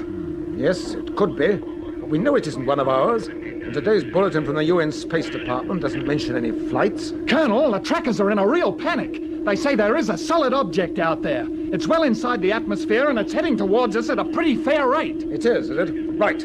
I want the range and bearing worked out immediately. Sound the general alarm and alert the perimeter defenses. I don't know what's behind this, but if it's somebody looking for trouble, they'll get it.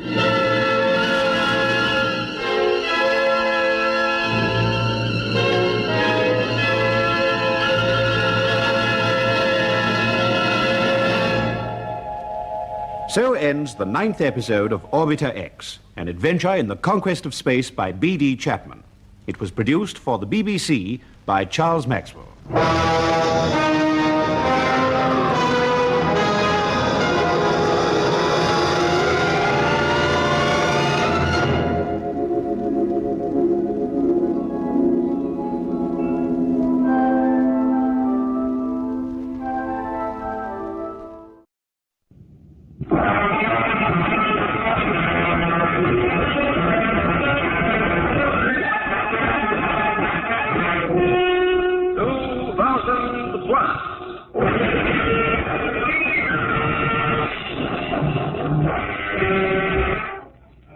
Send our imaginations forward in time into the years beyond 2000 A.D. What strange adventures, what exciting things will we find in the world of tomorrow? 2000 plus.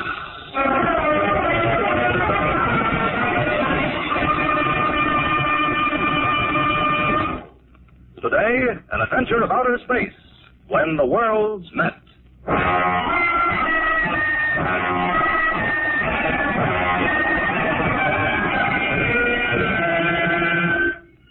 It is the year 2000 plus 20. At the giant spaceport in Washington, D.C., temporary capital of the Federated World Government, an enormous throng, tense with expectancy, jams every available inch of space surrounding the rocket landing field.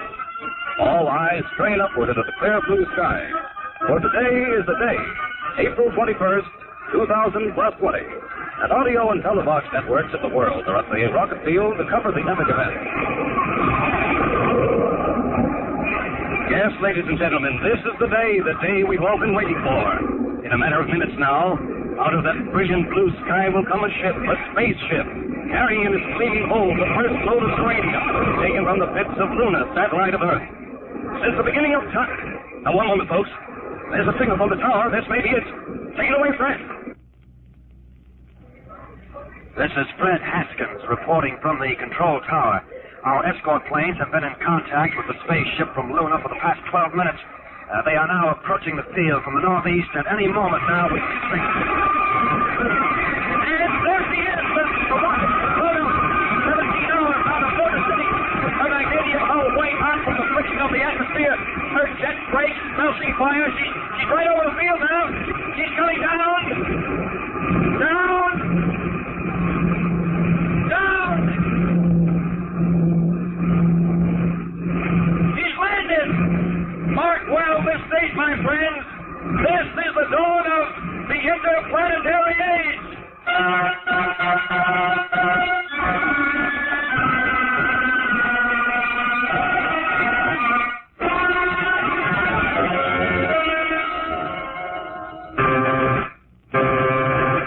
Earth calling moon. I'm in Luna City. Luna City, Johnny Dixon. Dixon, where you been? You're 3 minutes late. Sorry, McCabe. All shipments as scheduled. Everything routine. Report noted. Check out. Check it. You know, Johnny, what for?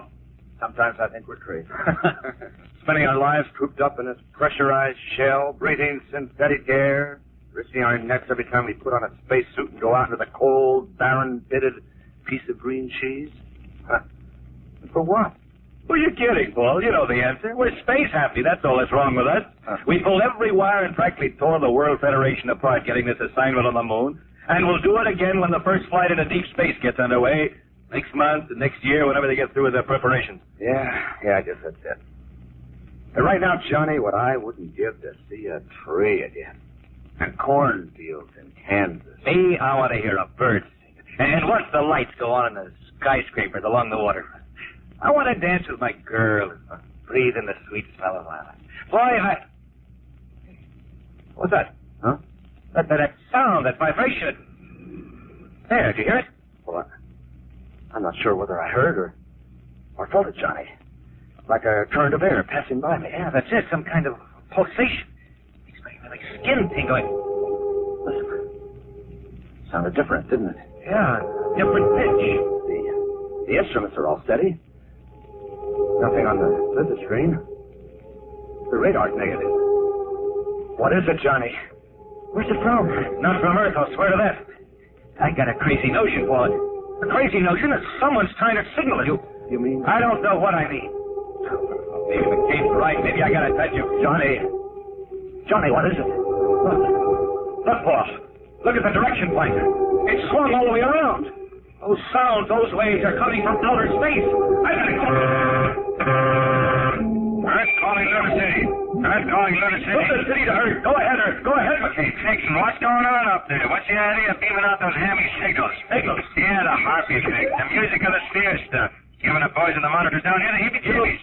You got them too, McCabe? You picked them up on Earth? Certainly. What's it all about? The signals, if that's what they are coming from one definite spot in outer space. Outer space? That's what I said. Johnny, get your spacesuit ready. Better have a conference about it. But listen... Have your men tune up rocket 307. Blast off at 0800. We'll be expecting you on Earth in the morning.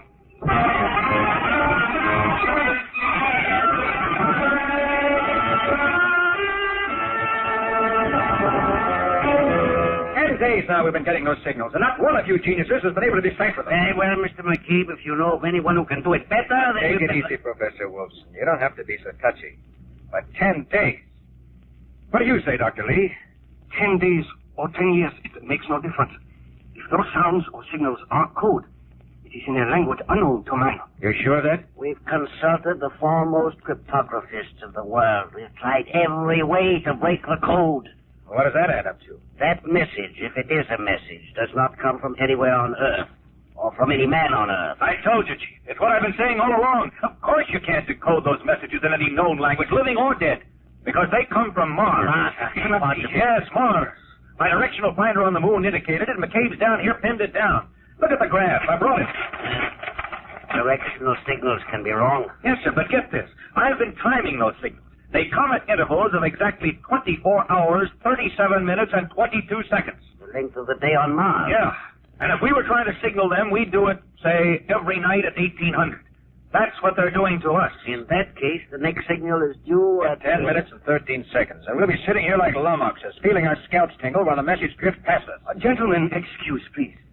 But it seems to me the message need not necessarily drift past us. I know what you mean. By the message, I do not mean the sounds or the words that are being transmitted. I refer to the thoughts themselves, the thoughts that perhaps are being transferred from the Martians to us. Thought transference? That's telepathy. We have discarded that word, Mr. Dixon. Too many charlatans use it. But we do know that there is extrasensory perception of thought impulses, just as there are sound waves which your ear has learned to interpret, and light waves which your eye and brain transform into a picture.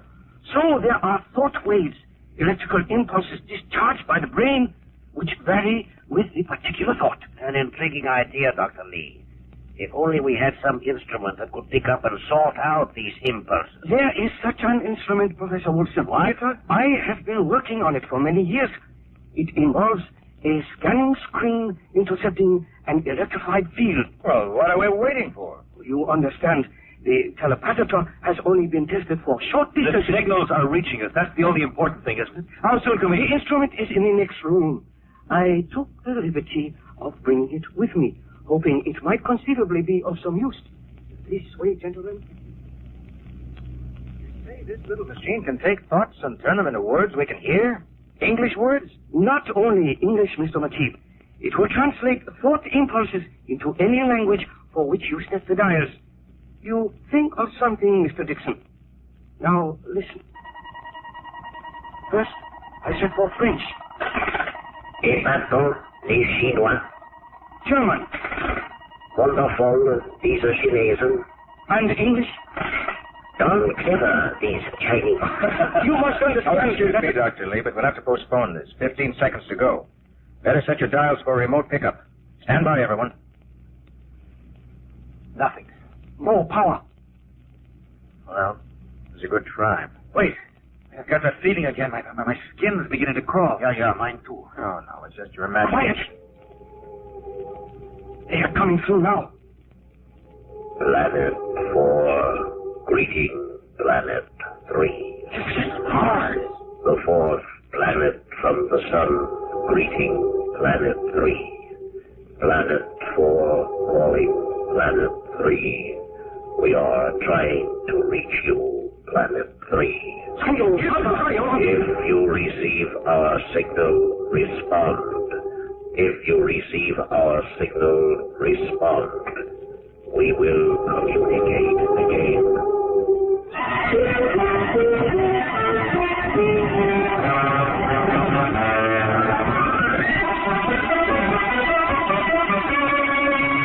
Life on Mars.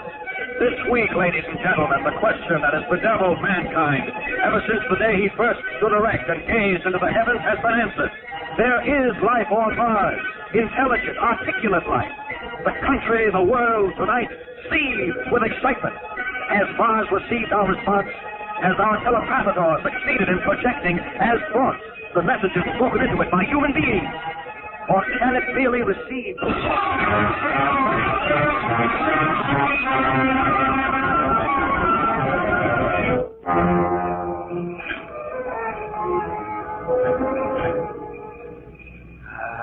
I love lilacs, Terry. I'll never get enough of it. Oh, it's lovely, Johnny. And look, there's a moon out tonight. Moon. Oh, please. You know, it's hard to believe that back in 1950, people could still get romantic over that cold, dead, pockmarked heavenly yo-yo. Now, that red star up there. That's a different proposition. It's alive. There are living beings up there. Johnny, it's staggering. It's beyond imagination. Rubbish. Why shouldn't there be life up there? They're so advanced. Spaceships and interplanetary signals. Maybe you've got a point at that. We thought we were so smart because we reached the moon. Our spaceships aren't developed enough yet to get to Mars. It's just as well. What? Because you'd want to be the first to go. Wouldn't you like that? I'd be quite a hero. You could point at my picture and say, hey, that's my guy. You're my guy anyway, John. Sure, Terry. Don't worry, honey. I won't be seeing any Martians for a long time.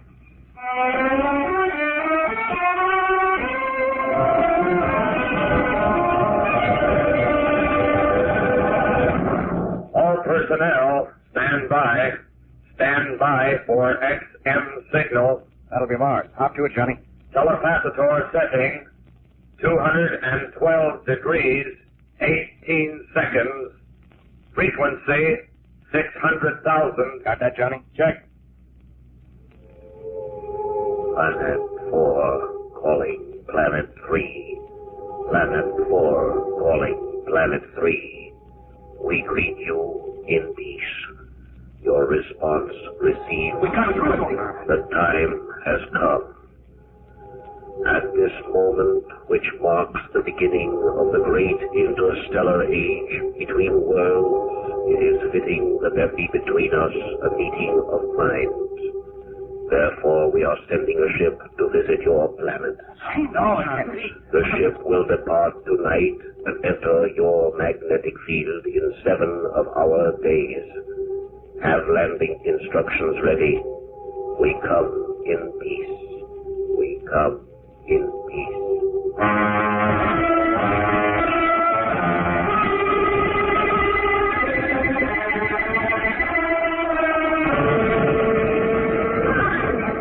Good evening, ladies and gentlemen. This is Matt Wilson bringing you a report of the emergency session of the Federated World Government. Never has an assembly meeting taken place of such an atmosphere of excitement, panic, and recrimination. And here on the floor of the Temple Chamber, we've been up all the emotions aroused by the stunning message from Mars have been boiling and clashing all day. I rise for a point of information. As civilian head of the world military government, I want to know why those Martians have beaten us to the draw. Gentlemen, if the decision we are to make is to be a wise one, we must lay aside passions and fears and consider the question calmly. The Martians are coming, and we must receive them either with friendship or hostility. But that may not be as simple as it sounds. Remember, my friend, these Martians are advanced scientifically, perhaps far beyond us. They have conquered deep space. They can transmit thought waves. They may have weapons beside which our nuclear bombs are as toy pistols. Dr. Lee is right, gentlemen. We don't dare fight them off. The risk is too great. They come in peace. They've said so over and over again. Let us so receive them. Very well, very well. If such is the will of this body, let them come in peace. But as civilian head of the world military government, I assure you all, we will not be found napping.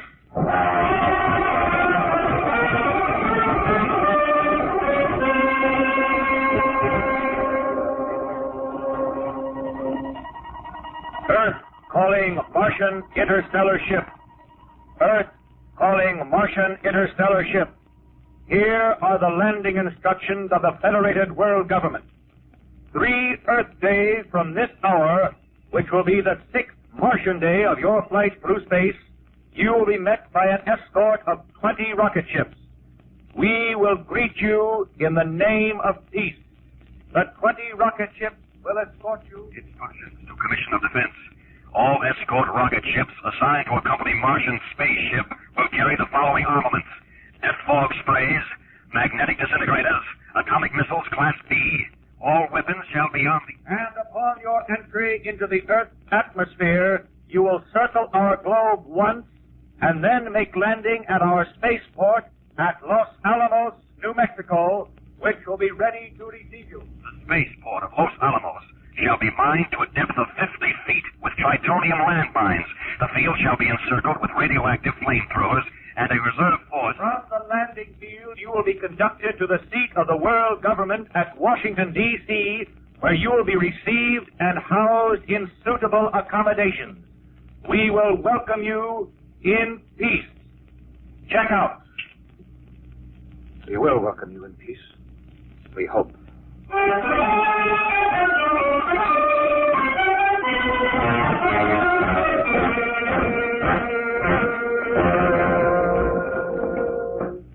Suitable accommodation. Trust McCabe to hand me a crackpot assignment like this. Oh, Johnny, you're the big spaceman. You're supposed to know by instinct what's suitable accommodation for a Martian. Don't be silly, Terry. I haven't the slightest notion in the world what they'll look like except some crazy ideas I picked up from science fiction. I don't know why.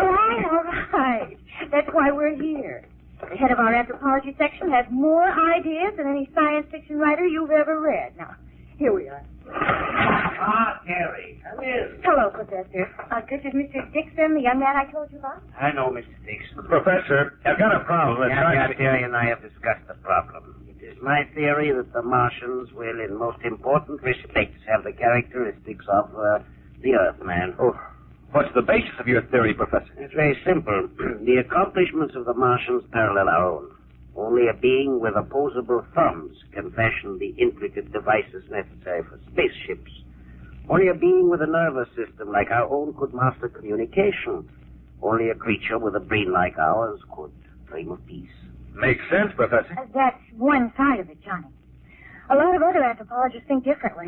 Yeah, that is so. They feel that the Martians, living on a dry planet with little vegetation and very little water, will be creatures that crawl on the ground like our insects, enlarged a few thousand times. They may look like enormous ants with oversized antennae. I give up. With 48 hours left, I can't prepare accommodations for every conceivable form of life. Just have to improvise after they get here. I just hope they don't get too sick when they first look at us.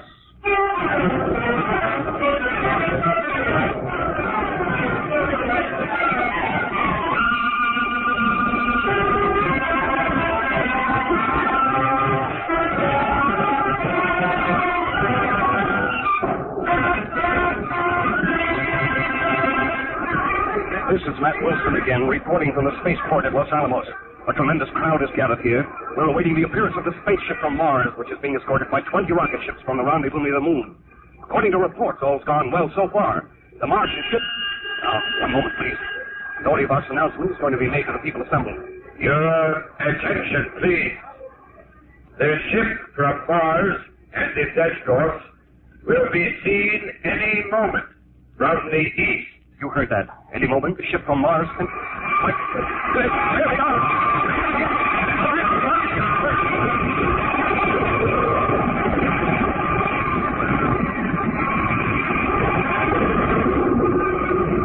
And now, the ship from Mars! The Martian ship is idling over the field now, casting a huge shadow over the landscape. It's an awe-inspiring spectacle. The ship is tremendous, 18 to 20 stories in height, several city blocks long, and its large windows are fashioned of some kind of transparent... Civilian Commander to Special Defense Patrol. Man battle stations. Our technical experts are staring at the craft in open-mouthed wonder. Mr. McCabe, what is your reaction? I am dumbfounded. The ship doesn't seem to operate on a rocket principle. There's no belching fire, no clouds of smoke. I keep wondering what kind of fuel they use. What principles of propulsion? What metals? Thank you, sir. The ship is almost touching the ground now, and the crowd is getting uneasy. Why, they're falling back. As though there was something. I see it now. It's a blue haze drifting about the Martian ship, forming a 20-foot light, whatever it is. Commander, Defense Patrol. 0 hour. Reorient all weapons. Remove safety controls. Stand by to fire. Secretary of the World Federation is going to speak. As your great ship settles on our soil, we salute you the emissaries of space. We wait eagerly for your appearance. Now, the blue mist has completely vanished. All eyes are on the ship, waiting for the first Martian to appear. There is no sign of activity yet. Will you respond to our greetings, Martians? Will you make your presence known? Nothing stirring. No gangplank lowered. No sign of life. Perhaps they were not prepared for atmospheric conditions here. Perhaps on the very brink of success, death has struck within that awe-inspiring vessel. Wait and listen. Yes, it's moving. A tremendous section of the ship's bow is opening out in front. Like a gigantic tongue, it thrusts forward and drops to her, forming a great ramp from the ship to our soil. And now it's down, and the surface of the ramp is like nothing ever seen on this earth. A shimmering, impalpable iridescence, unbelievably radiant and beautiful. The throng of spectators is silent, motionless, scarcely breathing, waiting to see the first Martian emerge. And still nothing. No one, no thing comes down the ramp. There is nothing but silence. Listen, that must be the Martian communication vibrations we were told about. Then men on the field are operating the receiving device. Earthmen, we ask that you send one representative to board our craft. We assure his safety. What? Gentlemen, there is no cause for alarm. I think there is. They want a hostage or a specimen to take back with them. There's no time for anything. They're waiting for a decision, Mr. Secretary. Yes, Mr. McCabe. If it's all right to the committee, I'd like to go aboard. Technical information, sir. No. Quiet, Charlie. This is my dish, McCabe. I was slated for the space run to Mars, remember? You're not doing me out of this. Besides, you're too valuable to waste. Mr. Secretary, tell them I'm coming aboard. Men of Mars, we shall fly with your request. Our representative is about to board your ship.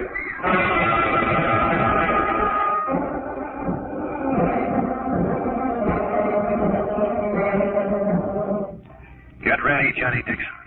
This is it. Take a good long look at the sun and the sky. Take a deep breath of the earth's good air. You may never get another if you meet whatever is waiting at the end of this long ramp. The ramp. It's pulling me forward like a conveyor belt. It's beginning to rise into the air. Get a move on, Johnny. Get into the ship. Get into the ship. Get out. Locked in. No. There's no one here. Nothing except that dancing light. I'll follow it.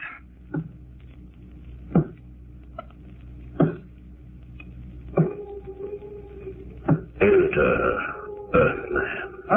Well, how can I? I'm closed in by 4 solid walls. Follow the light, Earthman. The walls will not impede you. Molecular reorientation? Changing the density of solid matter at will? We achieved that 10,000 cycles ago, Earthman. Where are you, man of Mars? This room is flooded with light, but I see no one. We are not ready to reveal ourselves. The people of Earth are waiting to see you, to welcome you. There is nothing to fear. We are not afraid. Dixon. You know my name? We know many things. That is why we are sad, filled with revulsion. I don't understand. What do you mean? Through the dark spaceways we came to you in peace. You said to us, come in peace. But the escorts you sent to honor us were armed for destruction. The very ground on which we now rest seethes with radioactive potential. Wait! You misunderstood us. These weapons are for defense against you, not attack. Many cycles ago, we of Mars learned, as you Earthmen will someday learn, that wars are fought, men are slaughtered, civilizations wiped out by those who attack with weapons of defense. But our world is at peace now. Your peace is not peace. It is a thin cloak which covers the hates and fears and savagery of primitive beings. Observe, Dixon.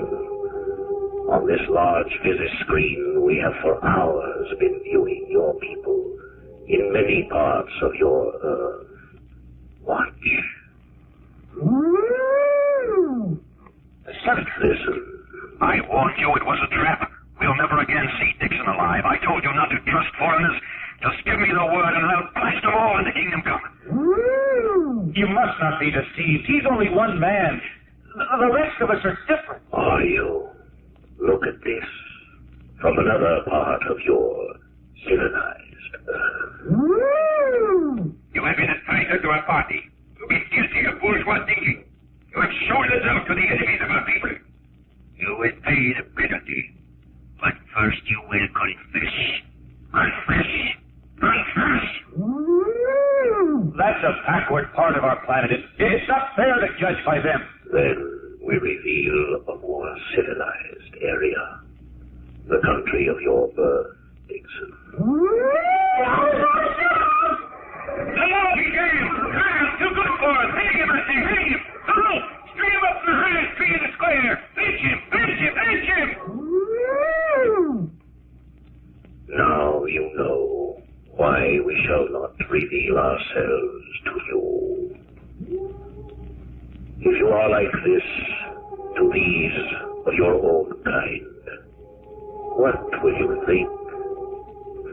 What will you do when you see us, strange as we are? Don't go. We know you may be different from us, but we can all meet in peace. Earthman, peace must be achieved through toil and sacrifice of those few among you who understand its meaning. It may take many cycles. In the end, the day will arrive. Then, and then only, we will return. Go back to your people, man of Earth, and give them the message from Mars.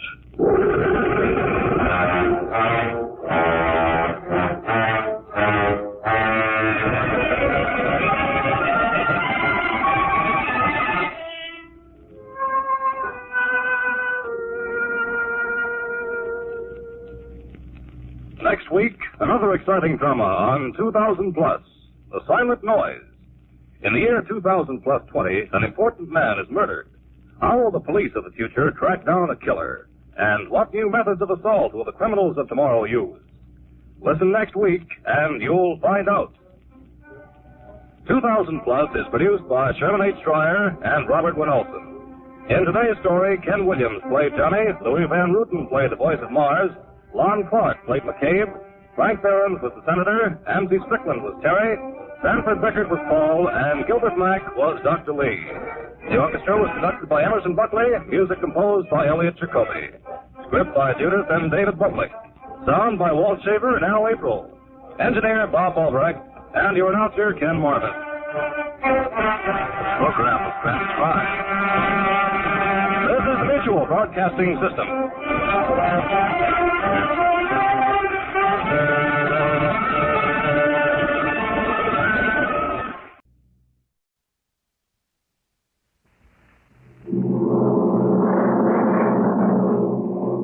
Adventures in Time and Space, transcribed in future tense.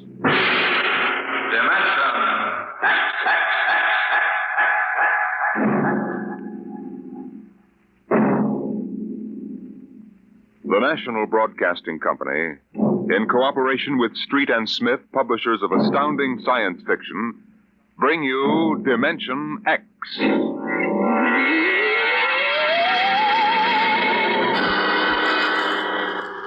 Tonight's story, First Contact, by Murray Leinster.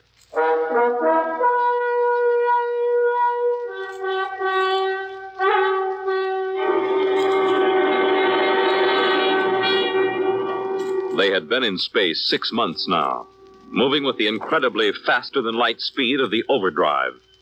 In 6 months, they had gone from Earth outward and outward to the crab-like nebula with the twin stars. a routine flight of exploration and scientific research. Solid object about 90,000 miles away, sir. Located, Dort. Exactly. Identify it. A small object, sir. Hey, Captain, I've never seen anything like this before. Whatever it is out there is coming toward us at an incredible speed and retreating to zero just as rapidly. What's the mass of the object, Dort? Well, it varies with the distance from us, sir. Step up the scanners. Well, nothing, sir. Absolutely nothing shows out there. And yet there must be something. Those alarms are foolproof. Action stations, man all weapons. Condition of extreme alert in all departments immediately. Captain, what is it? Dort, I ran into the same thing once before on the Earth-Mars run. We were being located by another ship, and their locator beam was the same frequency as ours. Every time it hit, it registered as something solid and monstrous. But, Captain, we're the only Earth ship in 18 light years around. How? I didn't say it was another Earth ship out there, Dort. Another race? That's right. There's a spaceship out there, all right. But it's not manned by human beings.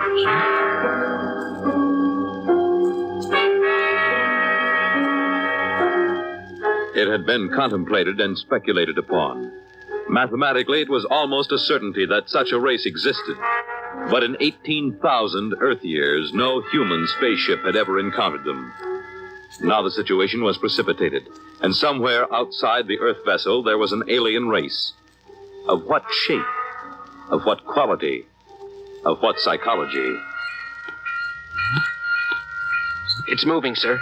Heading right for us. At that speed, we'll be in touch in 10 minutes. Heading right for us, huh? Just what we'd do if a strange ship appeared in our hunting grounds. Friendly? Well, maybe. We'll try to contact them. We have to do that. But friendly? Thank the Lord for the blasters. They may not be hostile, sir. Well, they may be. That's what I'm paid for. Put on this job for, to worry about the troubles that may never happen. To all hands, now hear this. A ship is approaching manned by an alien race. I'll give the signal for attack or defense if it be necessary.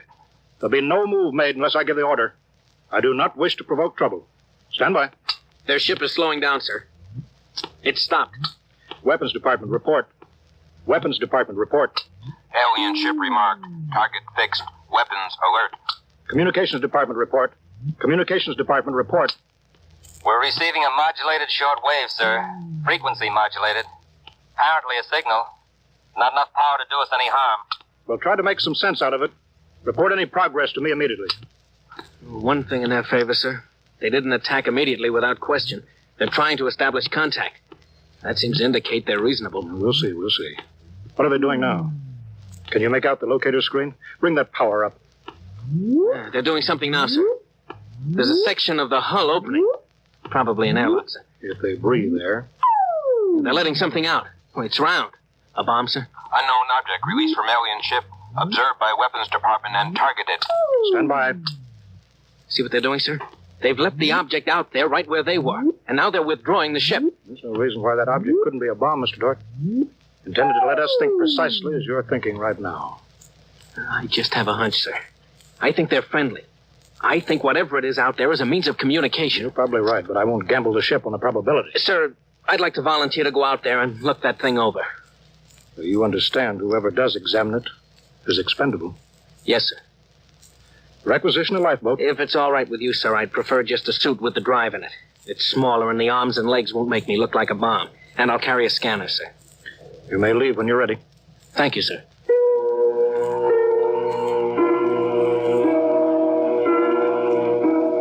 I'm all ready. Clear the lock and let me out.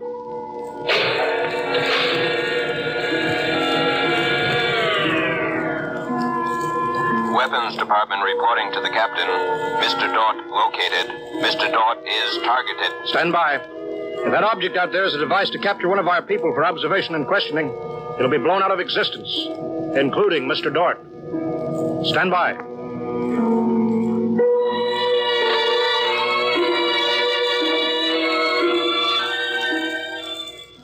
Mr. Dort. Mr. Dort. Report. Object, as you can see on the scanner, sir, is covered with many small horns, like the detonating horns of the obsolete mines formerly used in naval warfare. Is that their purpose, do you assume, Mr. Dort? I'm going to find out, sir. I'm going to grab one.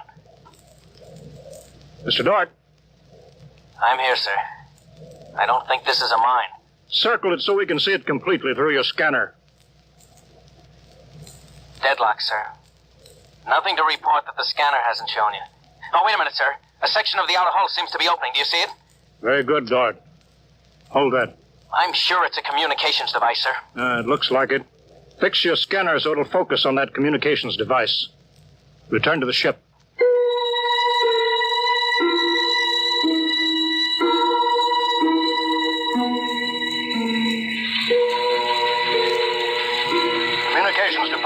Communications Department. Progress report, please. We've established communication, sir. Is there a psychologist on the team down there with you? Yes, sir. Mr. Burns is working with us. Will both of you please report to the bridge at once?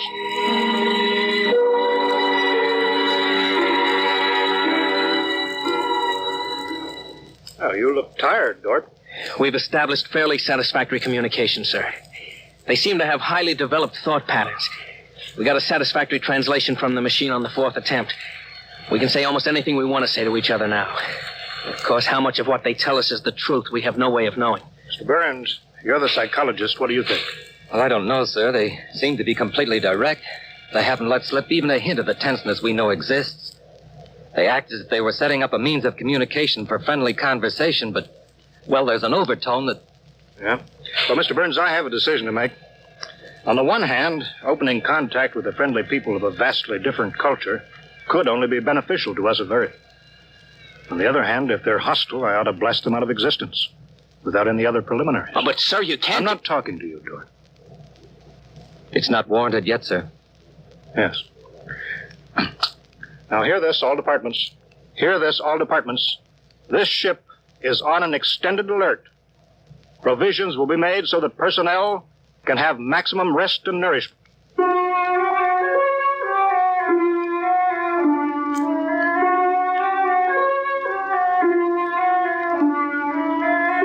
Communication continued by means of the artificial language set up arbitrarily between the Earthman and the aliens, decoded by the mechanical decoders.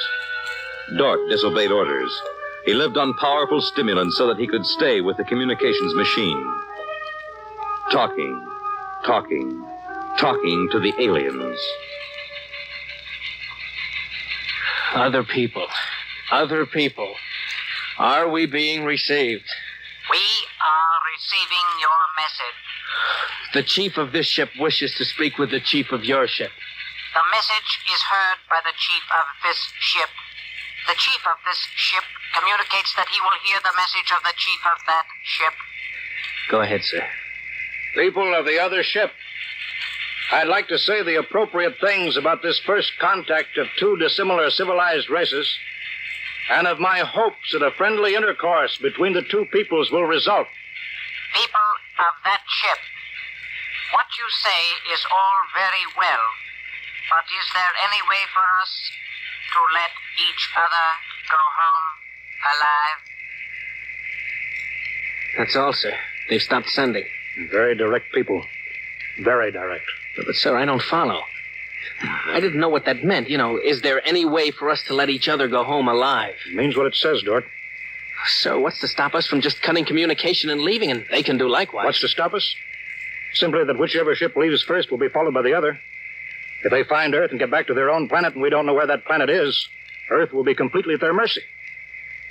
If they leave first, we'll follow them. We'll attempt to find their home planet. Dort, could you swear to any decision that the policymakers on Earth will come to? Sir, even if they do follow us, the closer we get to home, the more of our ships and weapons they'll face. They'd never get away. Well, how do you know that they can't communicate with their home planet without returning? We can't, sir. How do you know they can't? I don't, sir. So that's the situation. We'll sit out here, facing each other, trying to outguess each other, until time wears us out. And we'll have to face the fact. Either they destroy us or we destroy them. Navigation officer, attention. Navigation officer, attention. Every star map on this ship is to be prepared for instant destruction. The chief of this ship wishes to know whether the chief of that ship can suggest an answer to the problem concerning us both. Do you want me to answer that, sir? I'll answer it myself. Tell me when to talk. Now, sir. I am giving that matter personal attention. Every effort will be bent to the solution of this problem. Will you consider a temporary truce in the meantime? What would a truce gain? Could we trust you Would you trust us? I suggest that we continue as we have up to this particle of time. I agree. Sign off, George.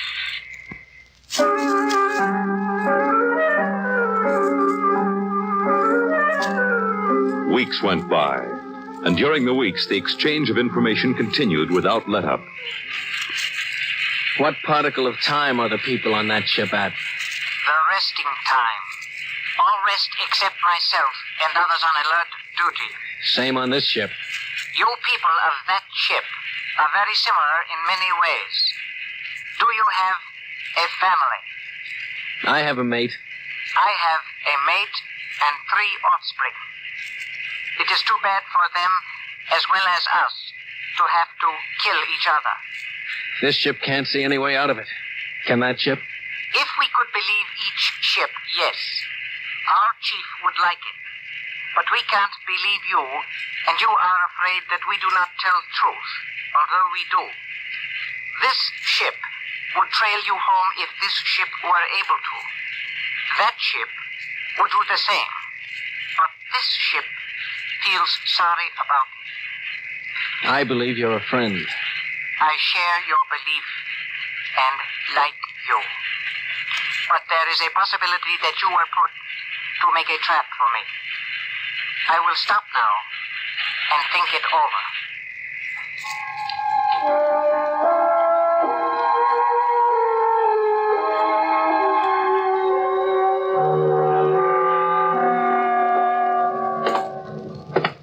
Just sit down, Dort. Control yourself. We're all under tension. Doesn't do any good to pace like some caged animal. Yes, sir. All right, now, I've read the complete transcription of your conversations with this one alien. What does it prove, Dort? Sir, these people are so much like us in their thinking.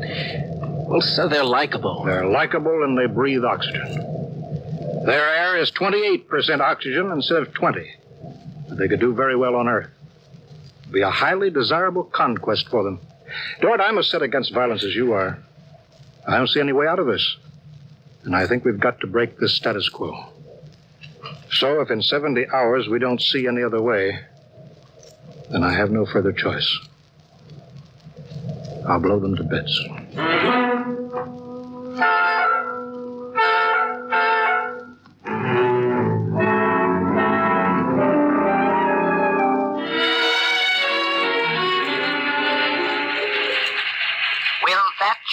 Receive communications? Will that ship receive communications? This ship is listening. It seems to me better to communicate than to sit by the machine silently. I would have called you, but you signed off before. The problem goes around and around. I find no answer. Perhaps we could turn our thoughts to other things. The psychologist of this ship tells us that you people on that ship have a threshold of tolerance to tension. He tells us that you will be forced to take one action or another in a period of less than 100 time particles. I have no communication on this matter. Well, the ship is not trying to extract unwilling information from that ship. A truth is mentioned in passing. A report of this conversation will be carried to the chief of this ship. It will be so. We are prepared. If only the people of this ship could meet in direct contact with the people of that ship, it might be better. We could not communicate then. The communications machine is too large to carry from place to place. In direct contact, the peoples of the two ships would be further apart than now. That's true. I am sad. Much that is pleasant has passed between us. I am sad, too. We are not yet ready for each other. We are not yet ready for each other. It's hard, isn't it, Doc? Well, Captain, I'm sorry. I didn't know you were here, sir. I've been here for quite a while. Eavesdropping, I'm afraid. It's all right, sir. Nothing can be personal in a situation like this. Yeah, that's right. How long is 100 time particles, Dort? Pardon, sir? That reference he made to us not being able to stand tension is interesting. Their psychologists seem to make more out of us than we do out of them, don't they? Yes, sir. They hit the nail right on the head. Yes, they did. I think, Dort, we'll just have to push our timetable up a bit. No further communication with the aliens under any circumstances. That's clear, isn't it? Yes, sir. Sir, if they know so much about our psychology, isn't it possible that remark was intended to make us act more quickly? Probable, Dort. Probable. Well, why would they do that, sir? Why? You tell me why, Dort. All of a sudden, I have an idea, sir. That's crazy. It doesn't matter how crazy. I'll listen to it. Sir, I think these people are playing some kind of a joke on us. Joke? A joke, Dort? Yes, sir. Over and over again, I've noticed what I think is a sense of humor. A highly developed sense of humor. Do you recall when we went to all the trouble to set up a fictitious star map and then they just sent us back a mirror image of the same one? I think somehow they're playing a joke on us. Well, maybe you're right. In which case, you've seen practical jokers, Dort. Their jokes aren't always funny. Sometimes they hurt people.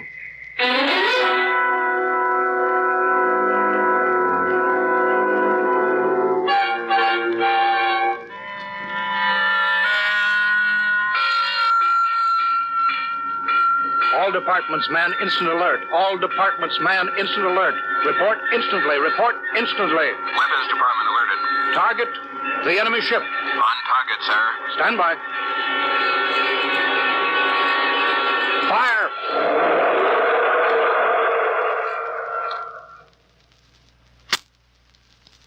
They're gone, sir.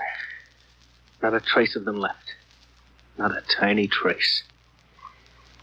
Now we can go home.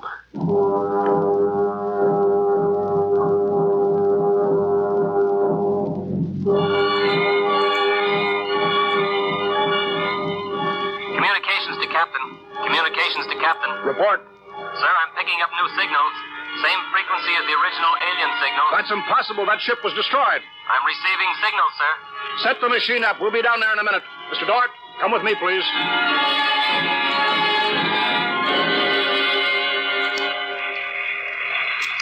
It's good to be on the way home. Yes, it is good. Do you suppose we'll ever figure out what happened to the other ship? Never. A blinding flash and they were gone. I suppose they couldn't figure a way out of the situation. An unstable people. They had no sense of humor to cope with the situation. They exploded themselves out of existence. It seems reasonable. They must have had powerful weapons to destroy themselves so completely. Yes, what a shame. In a way, I grew to like them. This isn't meant for us, sir. I don't know what's happening, but I think we're overhearing a private conversation. I understand, Dort. Be quiet, will you? Many things might have come out of a relationship with that people. They were describing a disease they call cancer. I think it is similar to the Fulgren syndrome. We might have helped them. They might have helped us, too. Well, too bad. We'll never find them again, I think. The odds of such a chance meeting in the vast space of the whole universe. There are no figures for such odds, are there? Turn it up, Dort. Turn it up louder. That's all there is, sir. The signal stopped there. Sir, I don't know how, but somehow when we fired at them, we didn't destroy them, but we did set up a condition whereby they've become invisible to us, and we've become invisible to them. Captain to Engineering Department. Halt forward motion. Captain, why are we stopping? Listen, Dort, you say they're invisible. All right, they are. But they're not destroyed because we just heard them. They're out there somewhere. Invisible. Well, you heard them, sir. They're heading for home. We're invisible to them, too, sir. How do you know, Dort? How do you know this whole thing isn't a setup?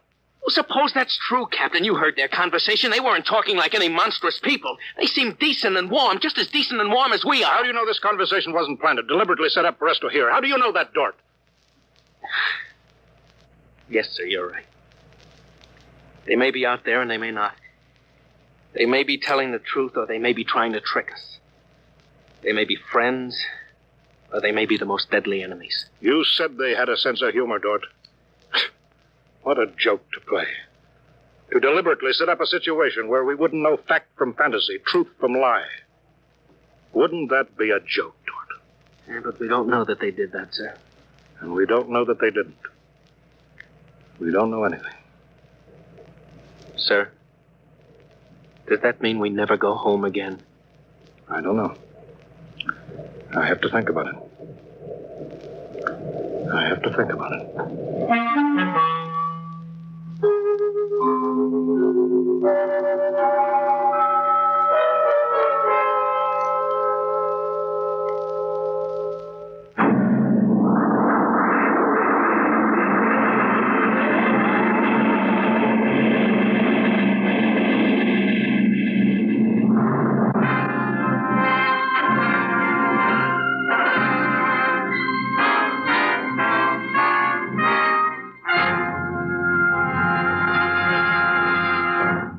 You have just heard another adventure into the unknown world of the future. The world of Dimension X.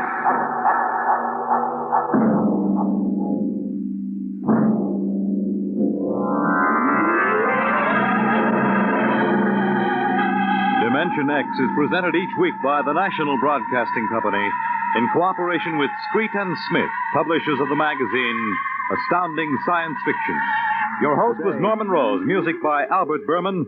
Dimension X is produced by William Welch and directed by Fred Way. First Contact, written by Murray Leinster and adapted for radio by Howard Rodman. Featured in the cast were Wendell Holmes, Bob Hastings, Clark Gordon, William Lally, and Stan Early. Your announcer, Fred Collins. And now, another tale well calculated to keep you in suspense. Report from a Dead Planet. Written for suspense by George Bamber.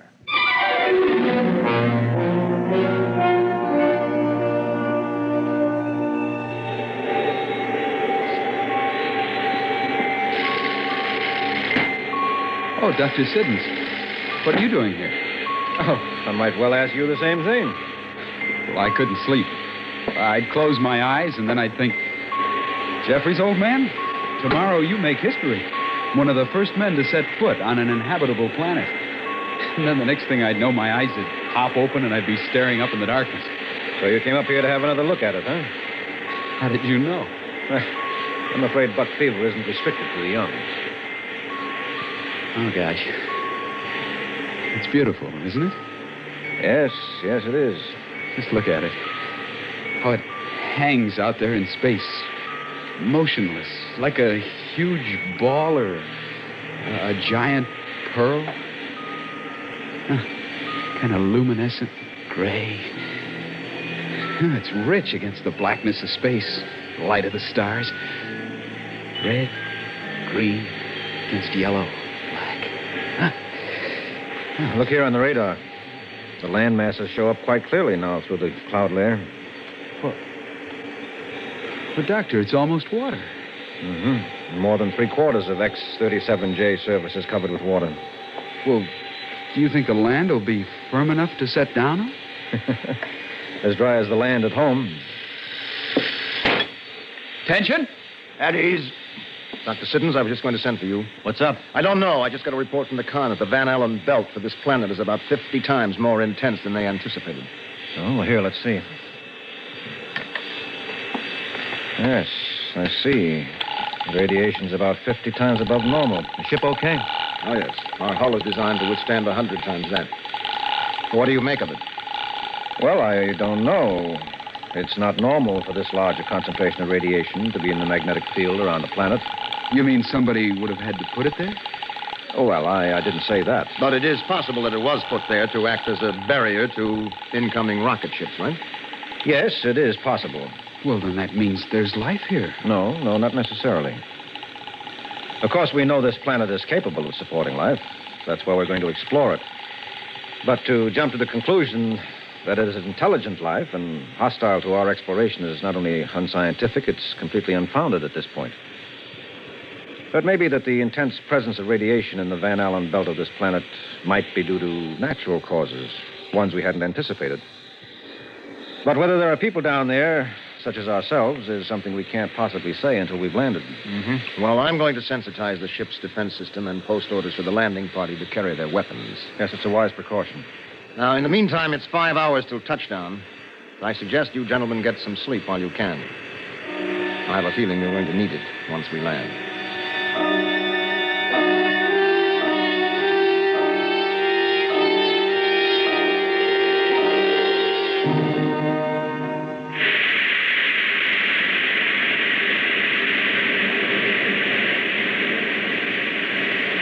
150,000 feet from touchdown. Rate of fall, 0660. Well, so far, so good. 145 from touchdown.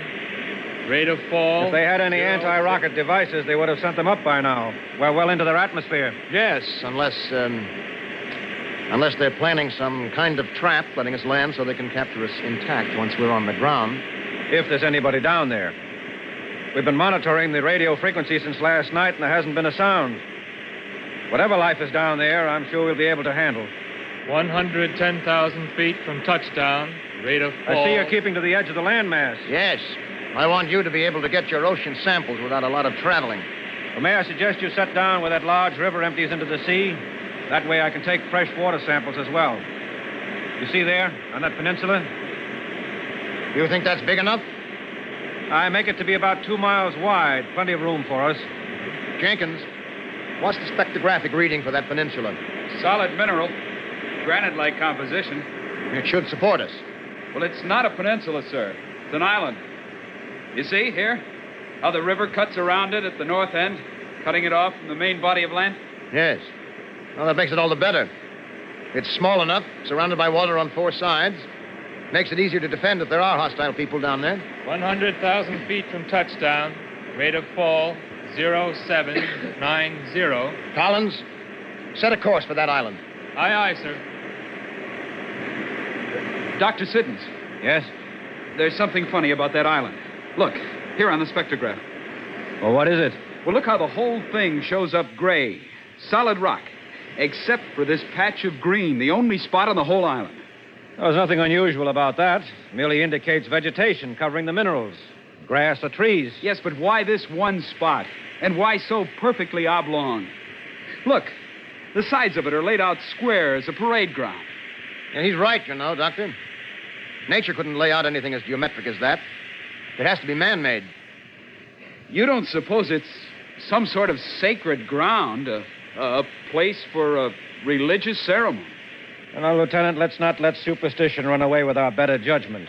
But look, Dr. Siddons, the whole island's cross-hatched into squares. And that green patch is the only unmarked place on it. I don't know, sir. Maybe it isn't the best place to land. The island has been definitely marked up by an intelligence of some sort. 80,000 feet from touchdown. Rate of fall. Oh, we're too far down to blast up again. I can't waste the fuel. Captain. Yes? The altimeter is giving me a hodgepodge of readings for that island.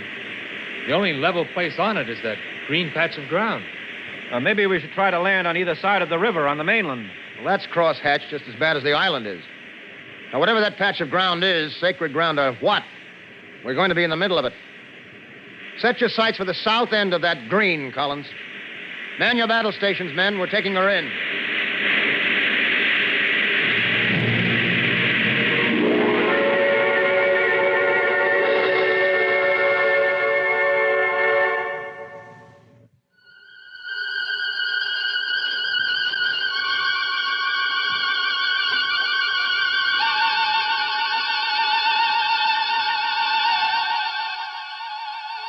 Well, gentlemen, we made it. The new world. Keep your eyes open.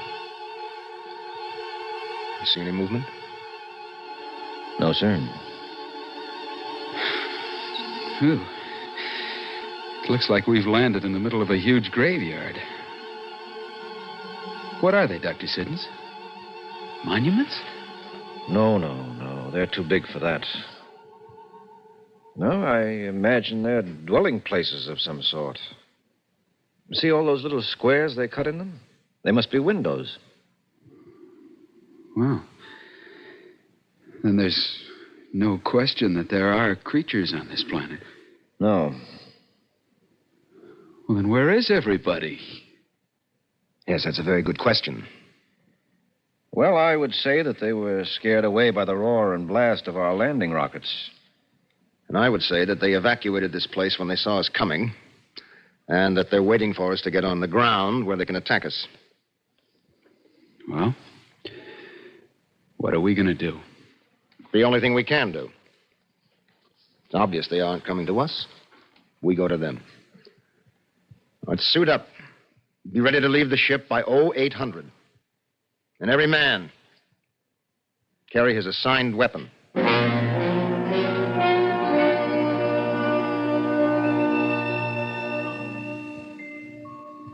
on the deck now, Collins. So we're spread out in a defensive perimeter. You are in complete charge of the ship. Aye, aye, sir. Now, no one is allowed to re-enter the ship without the proper password, no matter what the circumstances. And if for any reason you think things have gone wrong, you are to blast off and make your report to home. You understand that? Aye, aye, sir. Very good. Have you made your readings, Doctor? Yes, sir. It's just as we predicted from home. Though the ground radiation level is a little bit higher than we anticipated.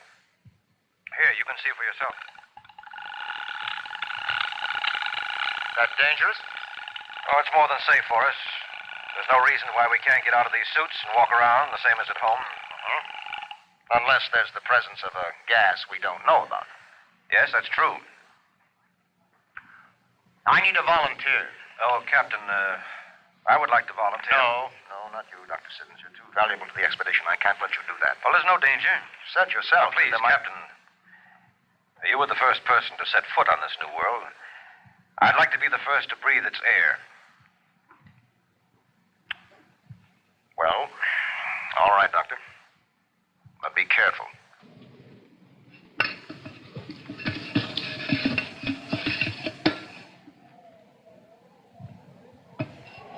Come on in, boys. The water's fine. Hey, you hear that, Collins? We got it made. All right. Knock it off. This is a military reconnaissance, not a picnic. Well, there's life on this planet. But until we make contact with it, it's the enemy. Lieutenant Jefferies. Yes, sir. You will take the doctor and 2 men and reconnoiter to the east as far as the river. I'll go as far as the West River. And when you get through, double back here. Yes, sir.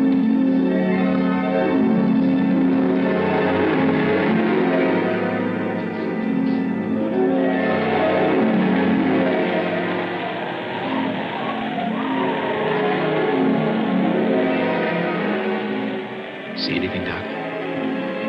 No. We've been lying here so long, staring at the window so long. I feel like there's a million pair of eyes staring back at us. What do you suppose they look like? I don't know. I haven't any idea. It's weird. Hunting for creatures and you don't know what they look like. Yes. Well, I guess we could lay here forever. Wouldn't do any good. If we're going to find them, we're going to have to get them. Such crude dwellings. They must have lived absolutely one on top of the other. Any volunteers to go with me? I'll go with you. All right. Now, the rest of you stay here. Keep us covered. If anything happens, don't be afraid to shoot into us. Doc, when I give the word, we'll run across the street. And don't stop until we come to that wall. First building, you got it? Yes, right.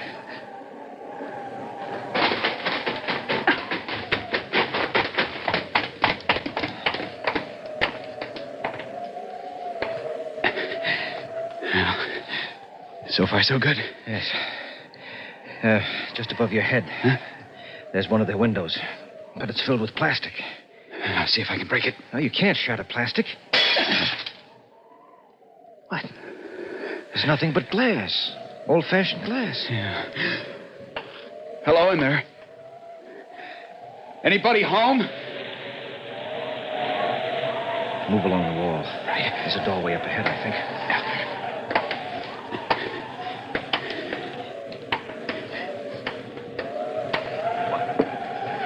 It's unlocked. Push it open with your weapon. Carefully. Hello in there. Anybody home? Move in cautiously. And keep your eyes open.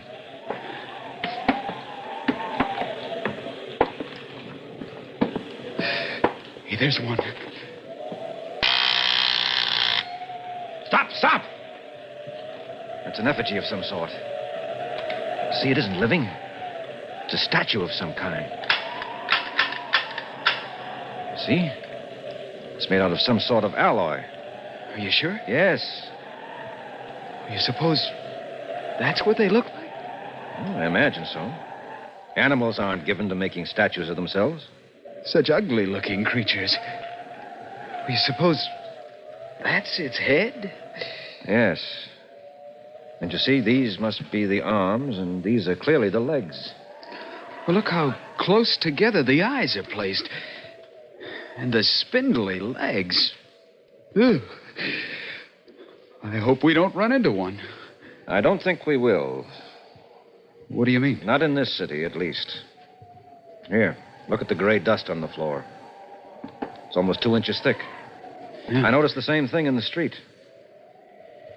Now, if there are any of these monstrosities left, they aren't here. This city hasn't been used for a long, long time. Maybe 1,000 years.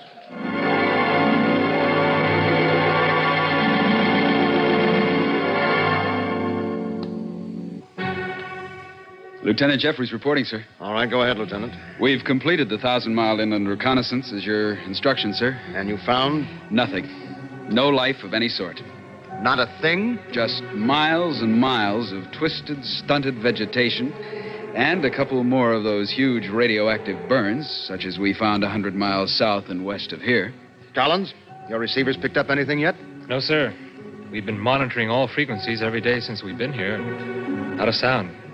Nothing but random radio interference from outer space. What about the television satellites we sent up? Well, they've covered the surface of this planet 100 times, sir. Not a sign of movement anywhere. Well, Dr. Siddons, what do you make of it? Well, it would be unethical for me to venture an opinion at this time. Come now, Doctor, come now. You must have some idea. For the past 10 days, you've been doing nothing but nosing around these old ruins. You must have drawn some conclusions. Well, now, this is only my opinion, mind you. We won't know until all the facts are in. But as we know, this planet was at one time inhabited by living creatures much like ourselves, no matter how repulsive they may appear to us. They were biped, carnivores, and possessed a certain amount of intelligence. Well, what happened to them? Well, in order to understand what happened to them, you have to understand the people themselves. Now, as I've said, they were very primitive and very superstitious. True, they had advanced from the Stone Age to the threshold of nuclear energy, but culturally and morally, they hadn't gotten much beyond the Iron Age. So, then they discovered the tremendous power of nuclear energy, Yes, exactly. The very first use they made of it was to blow a couple million of their fellow creatures off the face of the planet. What savages. But they didn't destroy everything. The city's still standing. Well, as far as I can figure out, it didn't hold any military targets. Then what happened to the people in it? They were killed off by radiation. It's still radioactive. Why didn't the radiation kill us off? Well, because for one thing, it's cooled off considerably since then. And for another thing, we're used to it. They never had a chance. Well, that's it. We have enough to make a report when we get back. Blast off is at 1800 hours tonight. Get everything tied down and ready. That's all, gentlemen. You were able to crack their language, Doctor? No, I wasn't able to. My computers were. Fortunately, it was a relatively simple task. Doctor? What did they call this place? Well, you mean the planet? The civilization? No. I mean this island, this city, or whatever it was. Oh, well, of course it was a proper name, so it's meaningless to us. But I can reproduce the sounds as they made them. They called this place New York.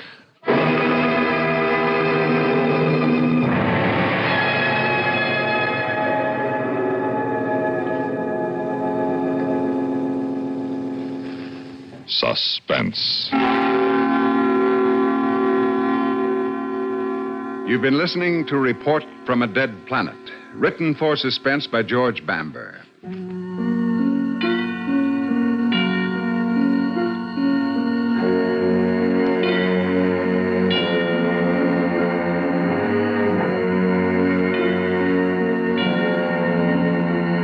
Heard in tonight's story were Bill Mason as Lieutenant Jeffries, Les Damon as Dr. Siddons, John Larkin as the captain, and Phil Meader as Collins.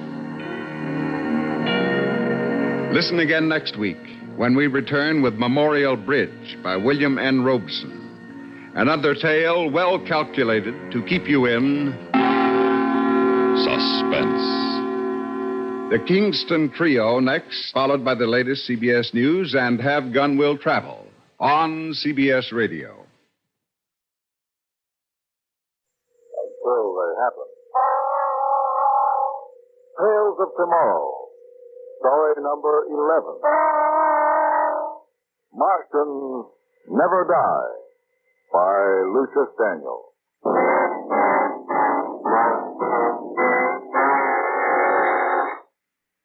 This is your host, Storm Mentor, saying hello for ABC.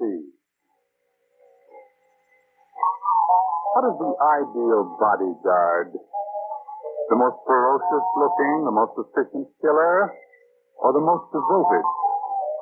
On Earth, you might find a combination of all three, but he'd never be as effective in the long run as the curious creature which came back from Mars with Dr. Clyde Curtis in the year 2512. We could very soon sense the unique qualities of this pet, one Shuffle by name. The inspiration for a story in Galaxy magazine called Martians Never Die.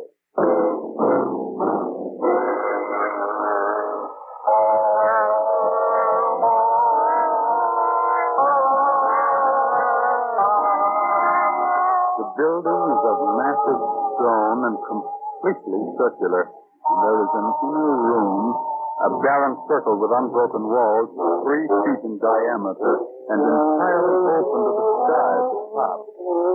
The only access to it from the ground level is a door of steel, 4 inches thick, with a series of small holes drilled through the top. The outer room is a narrow passageway which completely encircles the inner chamber. There are no windows, no furnishings. The wall broken only by another door that leads to the street. A fluorescent tube gives it cold light in the narrow space between the 2 doors, and under it stand Hal Stern and Faye Curtis. She looks beautiful, he chunky and affluent, and they're both nervous.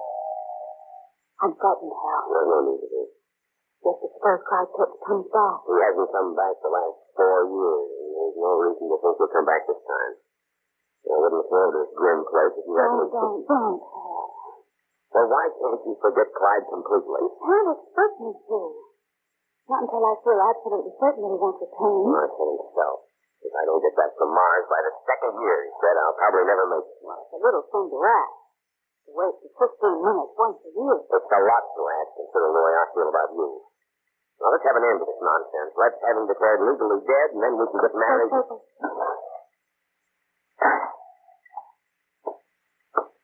Who are you? I'm from the Telegram. So, they're sending cub reporters now.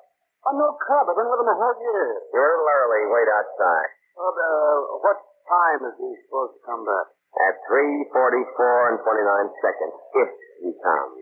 How can you spot the exact second that way? Because that's the time when the solar currents are most favorable. Once a year, huh? Yes, that's right.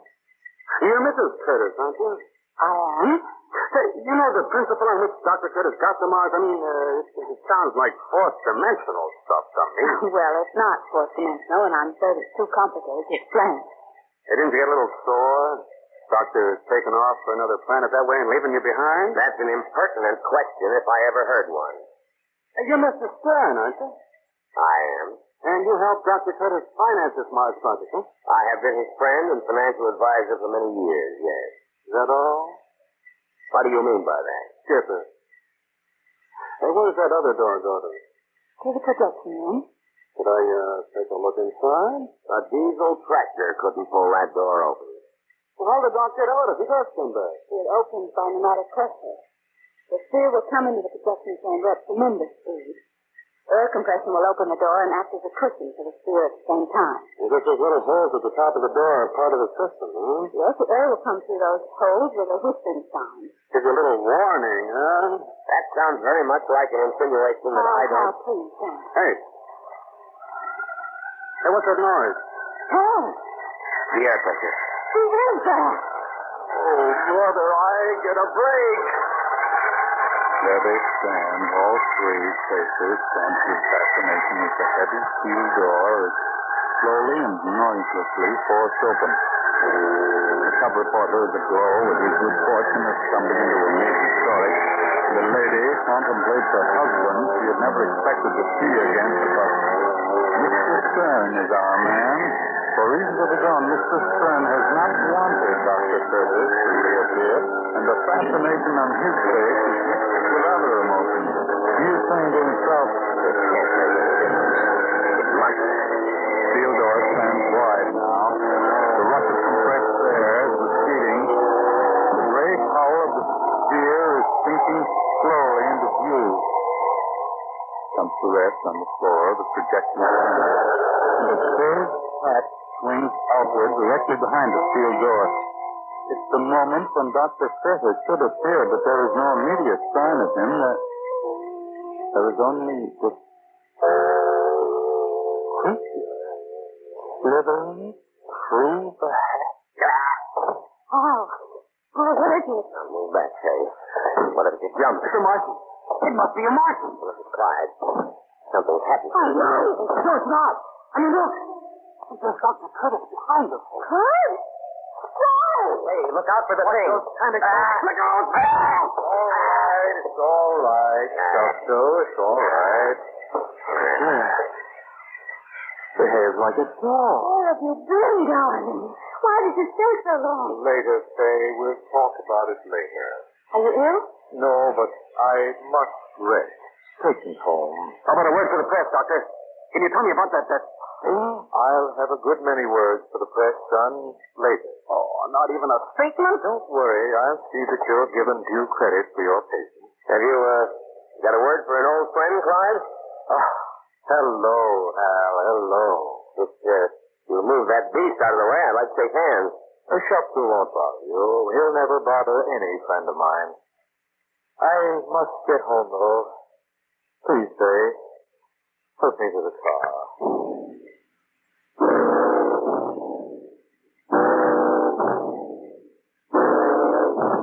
Light has already formed between Stern and the beast. Petzel has been steadily eyeing the old friend and financial advisor. Stern's scalp develops a chronic tingling sensation. There's a strong leather odor as the creature brushes past Stern and galumps to the door.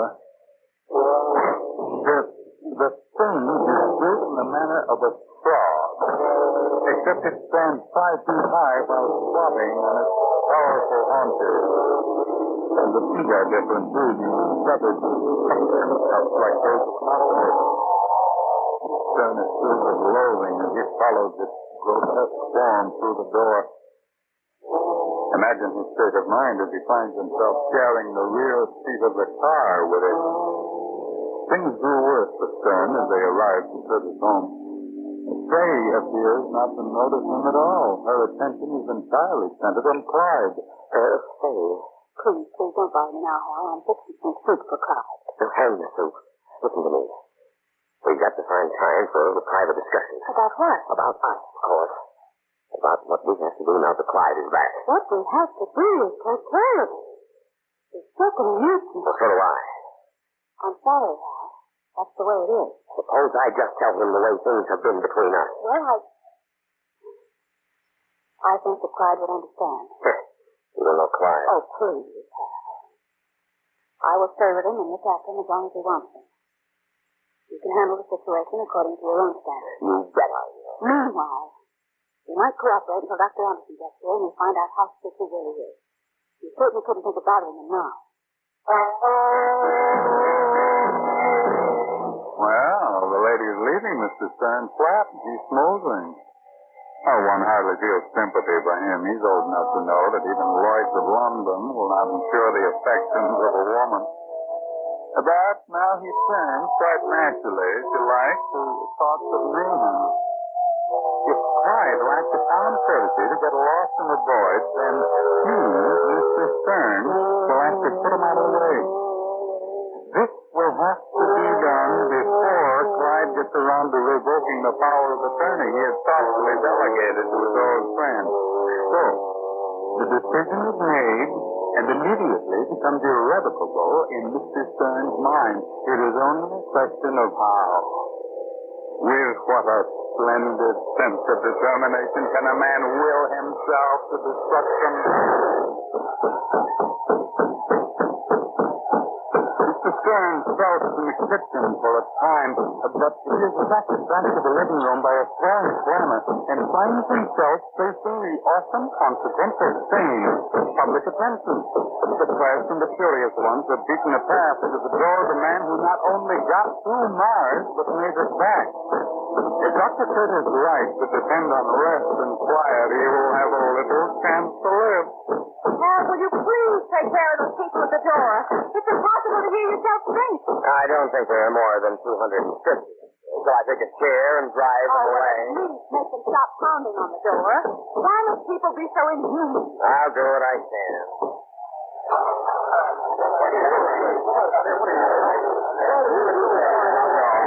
Will they go away? No, I don't think so. Clyde is new. All right, then I'm going to call the police. The police won't drive away the prey. Oh, can't they stop that? Clyde is so weak he can hardly take this food. Open up in there. Dr. Anderson. Thank heaven. Let him in now, quickly. It would help if you calmed your own nerves a little. Come, Stern. Take out the table. Just making sure you're not a reporter, Doctor. Now, where's Clyde? He's over there in the chair, Dr. Anderson. I'm afraid he'll have to be taken to a hospital. No hospital. Why not? This condition is only temporary. How do you know? Are you an MD? Hey, open this shirt all the way. I'll get my stethoscope out. What have you done to yourself to get in this condition, Clyde? Thing here. Get it out of my way. It's all right, Doctor. It's all right. Dr. Anderson is a friend. Well behaved, even if it does look a fright. Well, here now, let's listen to the pump. I heard there's a stand out there, the difference in gravity between Mars and Earth tonight, and that awful crowd outside. They're coming through the cracks in the floor. Be quiet. Tell you, there's nothing wrong, Andy. The Latiners told me exactly what to expect and what to do. Latiners, never heard of them. They're the intelligent race on Mars. Quite similar to men, but smaller. What is the thing with the Martians? Well, Shepard and his breed are used as pests. These Latiners, any doctors among them? Well, they're incredibly advanced in ways we'd never suspect. They told me I'd feel this way, and that rest would be the only cure. So why aren't you in bed, then? Rest, I said, not collapse.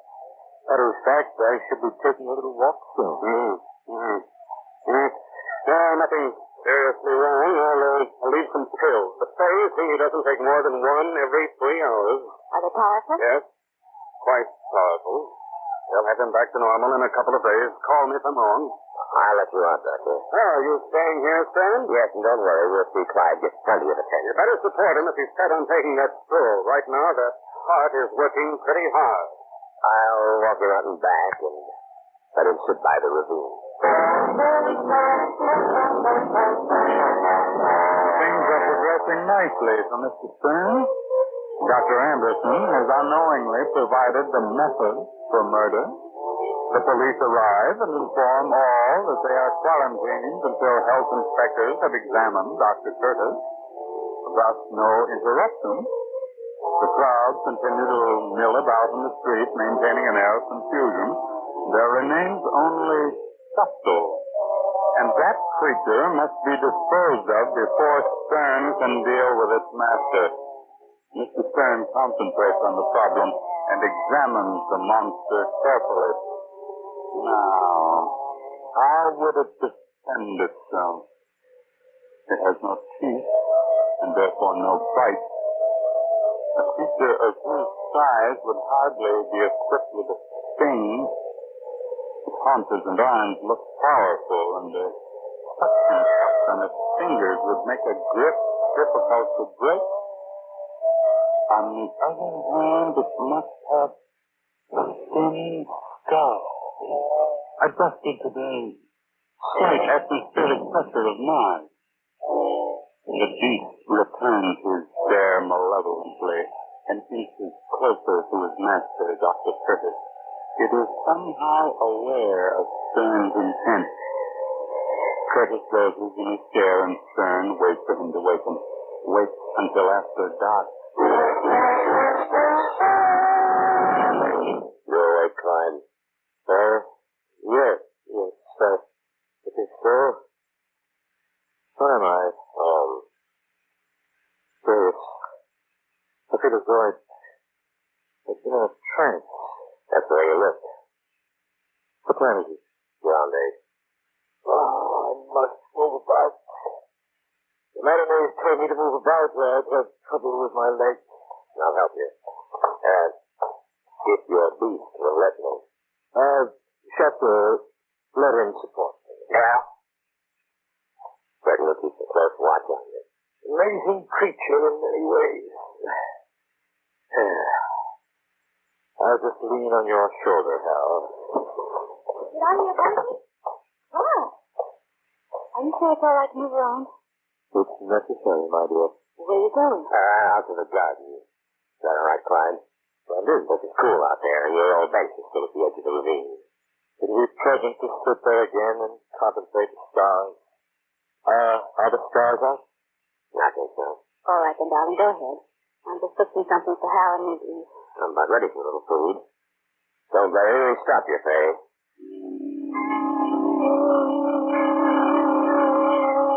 Stars are uncovered.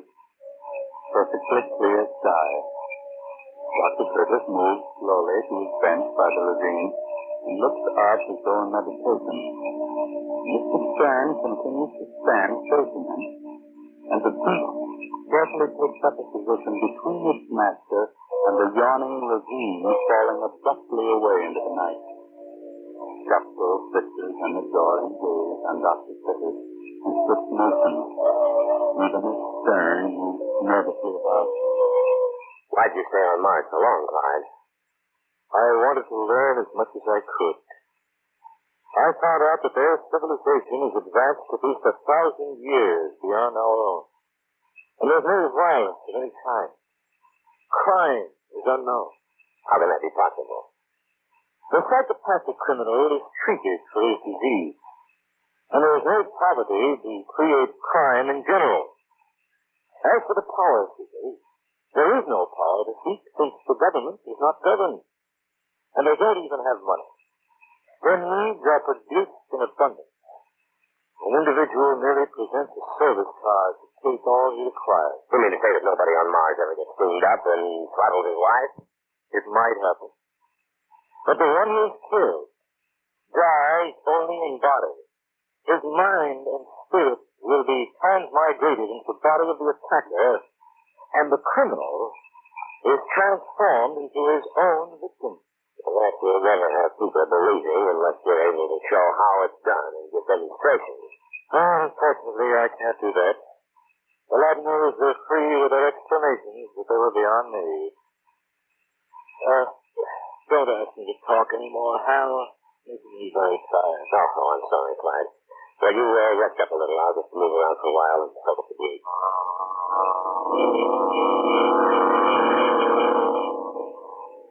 Dr. Curtis is slumping back in his seat almost dreadfully. In a moment, he is staring fixedly at the stars. Chester is apparently filled with anxiety for his master. He watches him even more intently. Miss Stern is pleased to note that nothing he does seems distracting to the beast. After walking about the carriage for a bit, he moved close to Shuffle. The creature, taking no heed, keeps his stern, picks up a rock, and tosses it into the ravine. The creature is unmoved. Mr. Stern picks up another rock, a larger one, and again makes as though to throw it into the ravine, but he suddenly reverses his motion and brings it down clutchingly on the back of the creature's head. Shuffle makes no sound, and a slight click topples the creature backward into the ravine. Then the beast is falling over the edge, and besides the law can't punish a man for killing a non-human. Quite satisfied with himself, Mr. Stern leaves Dr. Curtis in his trance and strolls to find Fay in the kitchen. Oh, Hal, you didn't leave Clyde out there by himself. Doctor sitting between him and the ravine and Clyde snoozing again. Oh, all right. I'm just getting a light supper here. It's nearly ready. I've been talking with Clyde about Mars. Does it sound like a nice place to visit? Just sounds like utopia. Clyde's fascinated with it. Oh, I'm sure all about it. When you're feeling better. I wouldn't be surprised if he'll go back after a while. What? Now, I can't blame the guy if he found the perfect place to live. Oh.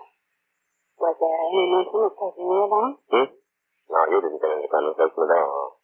Hal, we're not just making this up. A lot of good that would do me if he didn't actually get up and go.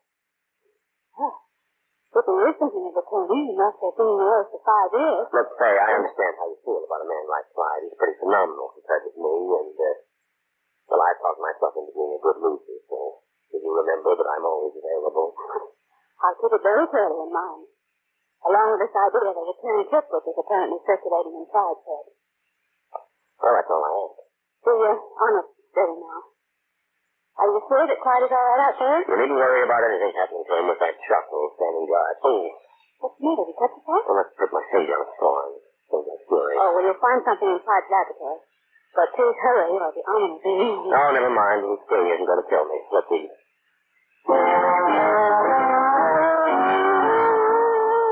Now the stage is completely set. Our Mr. Stern is reminding himself not to become overconfident.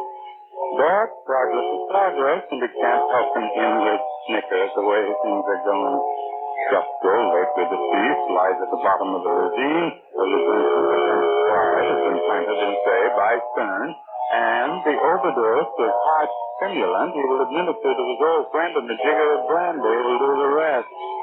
You see, the sting in Stern's fingers giving him a moment's worry because it did not come from any rose bush, but he had started at the moment he put Shuffle into the ravine. Oh, the monster must have caught its finger for a fraction of a second with one of its suction cups. So Stern is now repeating self-measure for being a frostbite as he attacks the omelet with relish. Their supper out of the way, he and Fay help Dr. Curtis back to his chair in the living room. Stern's arm is around Clyde's shoulder, and he actually feels a surge of warmth towards his old friend. Warmth and pity. Because what has to be done must be done. Stern eases the doctor into the chair with a fond smile and a thoroughly affectionate pat on the shoulder. He then stands back to appraise the sick man's effort. Well, you certainly don't look any worse. Don't you think, Fay? If only I didn't feel so weak. Oh, something I completely forgot. You got the green on it? Dr. Anderson told me when he was leaving, Clyde is supposed to have a little brandy in between those pills. No, I think not. Oh, but darling, if your own physician ordered it. Think of it, man. You haven't had a shot of your favorite brand for 5 years, and here you're ordered to take it. Oh, very well. Yes, I'll fix it. There's a bottle of cabinet here. You know your way around the house quite well, Hal. I had to stop around occasionally to keep an eye on your wife, you know, and she made me mix my own drink. I think I would have given you up for lost if it hadn't been for Hal, darling. I am deeply grateful to both of you for waiting me out. I fully expected to have Shuffle as the only friend left to me. Oh, you make a much more lasting impression than that. By the way, where is Shuffle? Now, didn't the thing come in with us? Well, probably not. I'll look in the garden. Last I saw was sitting beside you with his back to the ravine. You don't suppose it could have slipped over the edge? Take your brandy, old friend. Put it on the table here, Hal. Fine. Gonna join you if you don't mind. You're welcome to all you want. Why? Where did you find this chopper in the garden? Well, he must have toppled over the edge. Yes. The only thing that would keep him away from me. Would you mind, Hal, taking a light out there and having a look in the ravine? No, not now. I don't want to leave you. You don't want to leave? No, I'll stick around. See if nothing happens to my old friend. Well, you didn't look at that brandy bottle. That's perfectly happening. Well, is there anything wrong? Did you feel all right? That's perfectly wonderful, except... Except what? Except that old prick in my finger. Oh, it might be infected. Here, you better let me know. No, it's nothing. Oh, it is infected. The whole hand's infected. Let me see, Hal. Nothing. I've never given you a moment's thought, understand? Shucks me. Who would come back with me? Now, you forget about Shopper. Hal, so nothing ever happened to you. Old Shopper is dead. Martians never die. What do you mean by that, Clyde? How do you feel now? Numb down the side of me. That lung is in Sam's hand. I'm going to call Dr. Anderson. I don't believe Dr. Anderson can help her. Hal, listen to me. Can you understand what I'm saying? How do you feel toward me? Most noble, great man, like to strip at your feet. Clyde! The terrible! He's actually starting at your feet the way Shopper did. So, you killed Shopper, Hal. Why would you tell me what's happening to Hal? Look at him. It's no longer Hal, my dear, but Shopper in Hal's form. I went as far as to tell him straight out that a murdered Martian never really dies. No, not even their animals.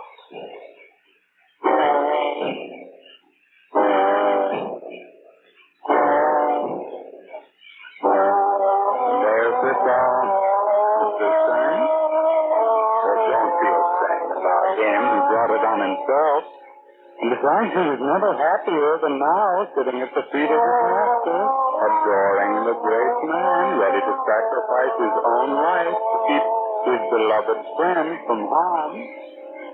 But our tale ends quite cheerfully, after all. Surprise?